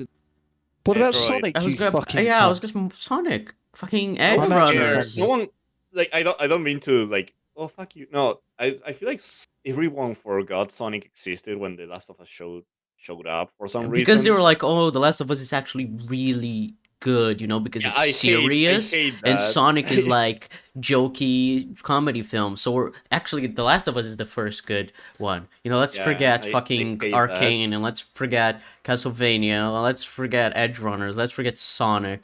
No, Last of Us is the first one. It's like the fucking it finally broke the video game curse. It's been broken, man. Just fucking stop being annoying for a while. Yeah, stop being stupid amount of time. Like the only thing you could argue is that Mario has now finally said to the companies that are producing them, working on these films, to take them fucking seriously because of the money it makes. Yeah. I think that's the only statement you could make or I argue. think that's fine. I think Mario that's fine kind to of say. proved that you can actually make a lot of money from these. Yeah. I think it's fine to say, hey, these games in animated form, they can make a lot of money. I think that's fine to say, but I don't think it's fine to ignore Mortal Kombat 1995 or Sonic 1 and 2 or Arcane or Cyberpunk or any of those. It's not fun. Or, well, Castlevania 2. It's not fine, and many others that I haven't named. It's not okay, dude. And the thing is, like, people forget that Sonic 1 was seen as fucking doomed. Yeah, because of the first reveal, and then they fixed it, and everyone was like, "Oh, holy shit, they did it!" It was like the greatest It's good. comeback, and I think that if I'm going to say something broke the video game curse, I'm saying a comeback like that would probably have broken that curse. Like I know no one gives a shit here about Mortal Kombat, but I think the first Mortal Kombat movie is actually pretty fun, and I think it's pretty like I don't know if there was a curse in the 90s, but I think that's a pretty good adaptation. It's not the most faithful thing in the world, but neither is the Mario movie, so who cares? Or the Sonic movies. To explain why they thought that original Sonic design was acceptable, it was more because of Paramount wanted to make it look more fitting, quite in live action, and Sega a bunch of morons sometimes. And then it took them to be like, ah, shit, we fucked up. Yeah, Sega's not the smartest company in the world. In case you need a reminder, they're not in the console market anymore for some reasons. This is very why well documented.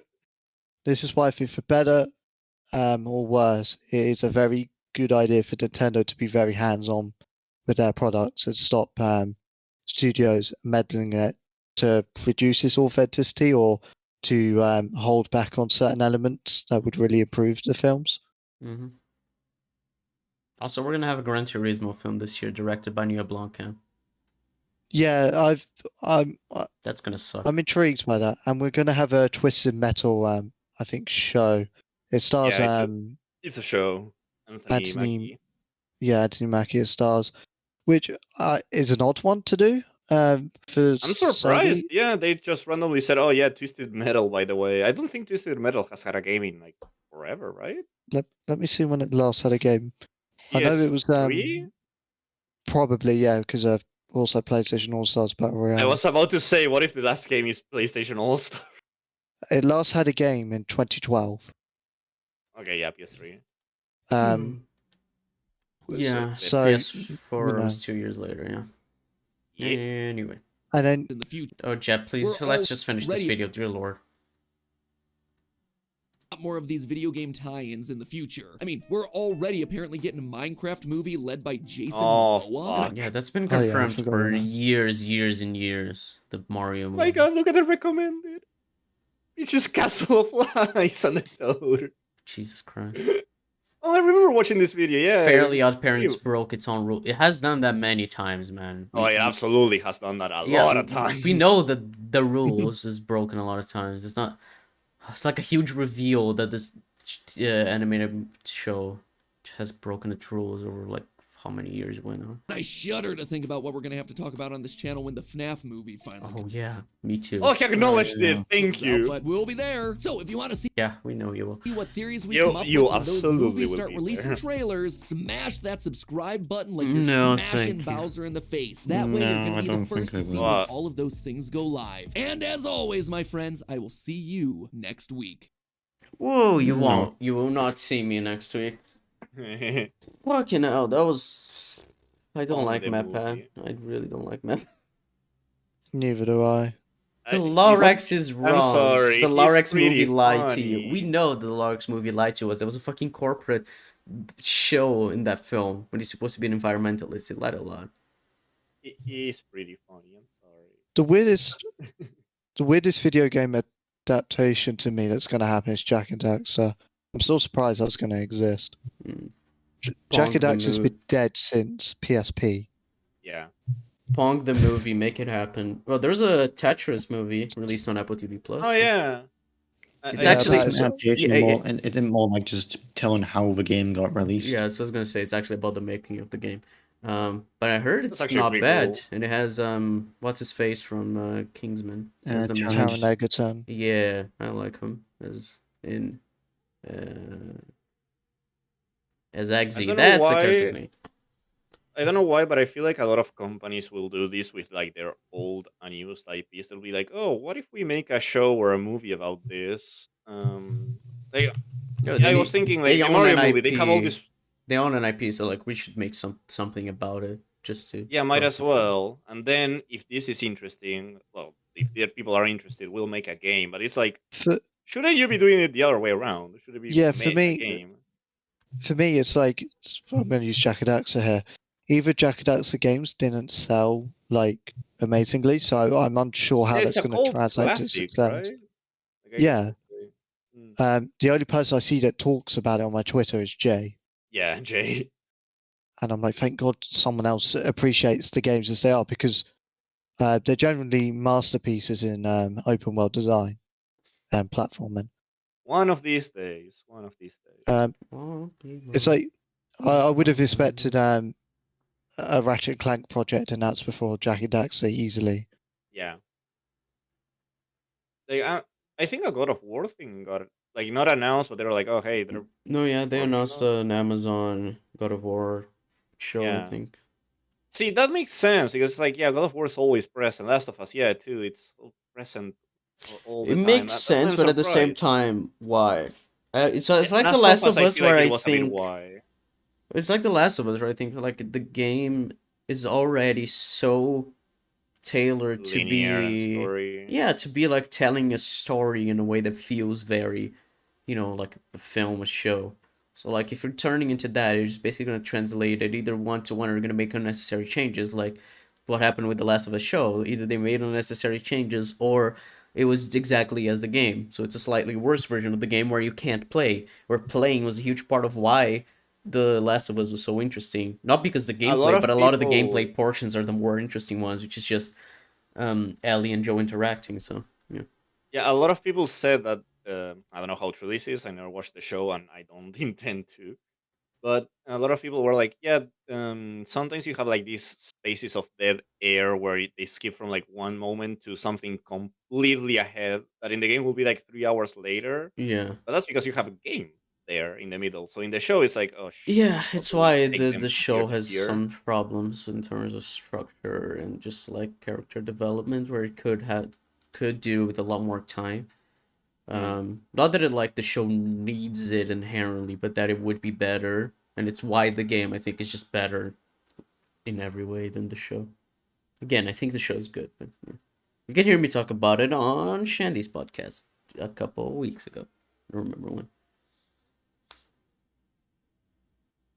Yeah, for some reason, when I hear The Last of Us, I don't hate it, but it's like I'm so not interested in you because of the internet. You got harmed by all the people on Twitter on my personal viewpoint, so I want to stay far away from you.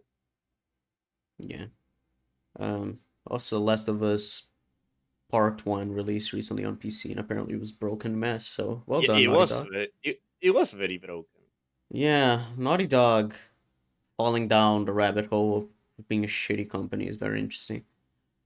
Rockstar has also kind of dipped their toes into that with like the GTA stuff and Red Dead Online, which is just kind of and the definitive trilogy is the kind of thing like we expect better. Like companies like Naughty Dog and Rockstar are two companies that I think I trust a lot in just making the games at least quality, not having them be broken. Well, and then that was the over, CD. That was the CD Projekt Red situation as well. People were like, "Oh, this yeah, company, they will never Witcher, do this broken. Witcher 3 is great." And then Cyberpunk, and it's like, "Oh, fuck you." It's the kind of thing where like you have a trust in the company, and it's just like because of the modern gaming landscape, it fucks it over. Yeah. Anyway, we've talked about this during the stream already. I think we should end. Jab is done ranting about cartridges, I hope, and yes, no, yeah. I'm gonna turn off my mic. I'm gonna have dinner. Everyone leaves the call, just leaves Jab here, and he's gonna be ranting. Okay, Chad, have fun with cartridges. Yeah, have fun. It's Jab talking about cartridges. So this was really fun. Thank you for having me. I really appreciate it. Yeah, and we'll have you again when MatPat makes more videos about the Mario movie. There's always more MatPat and more Mario. I'll be Yeah, happy. I'll be exactly. happy to watch it with you all. Cyberpunk is a good game. I will find anyone. We talked about this earlier, where the game seemingly is Yeah, good, but it's just the like launch and the all the launch glitches. Yeah. not leave out good impression. Yeah. Like I had a good time with what I played until I don't know what point, but I I didn't kind of have a got good time bored. because I created my character and then right after it had a glitch where my character's entire body was invisible. I was like, Oh, well, that was a common one. Yeah. yeah. I was like, well, I thought restarting the game would fix it and it didn't. So I was like, well, I don't want to play anymore. It's just fucking annoying. But I didn't buy the game anyway. I was playing on a friend's shared account, so whatever. Anywho, we'll catch y'all next time, folks. Friend's channel's in the description if you want to see him play video games and speak Have you actually started making Spanish videos yet? Yeah, I uploaded some few things in So Spanish. yeah, if if you anyone want to likes see Spanish or whatever, yeah, if there you is want, stuff there. if you like an Argentinian speaking Spanish, then you can go there and listen to him. If not, he also makes content in English. He's appeals to Yes. everyone. So yeah, we'll catch you all next time, folks. Bye bye. Bye. Bye bye. Goldface. Yeah.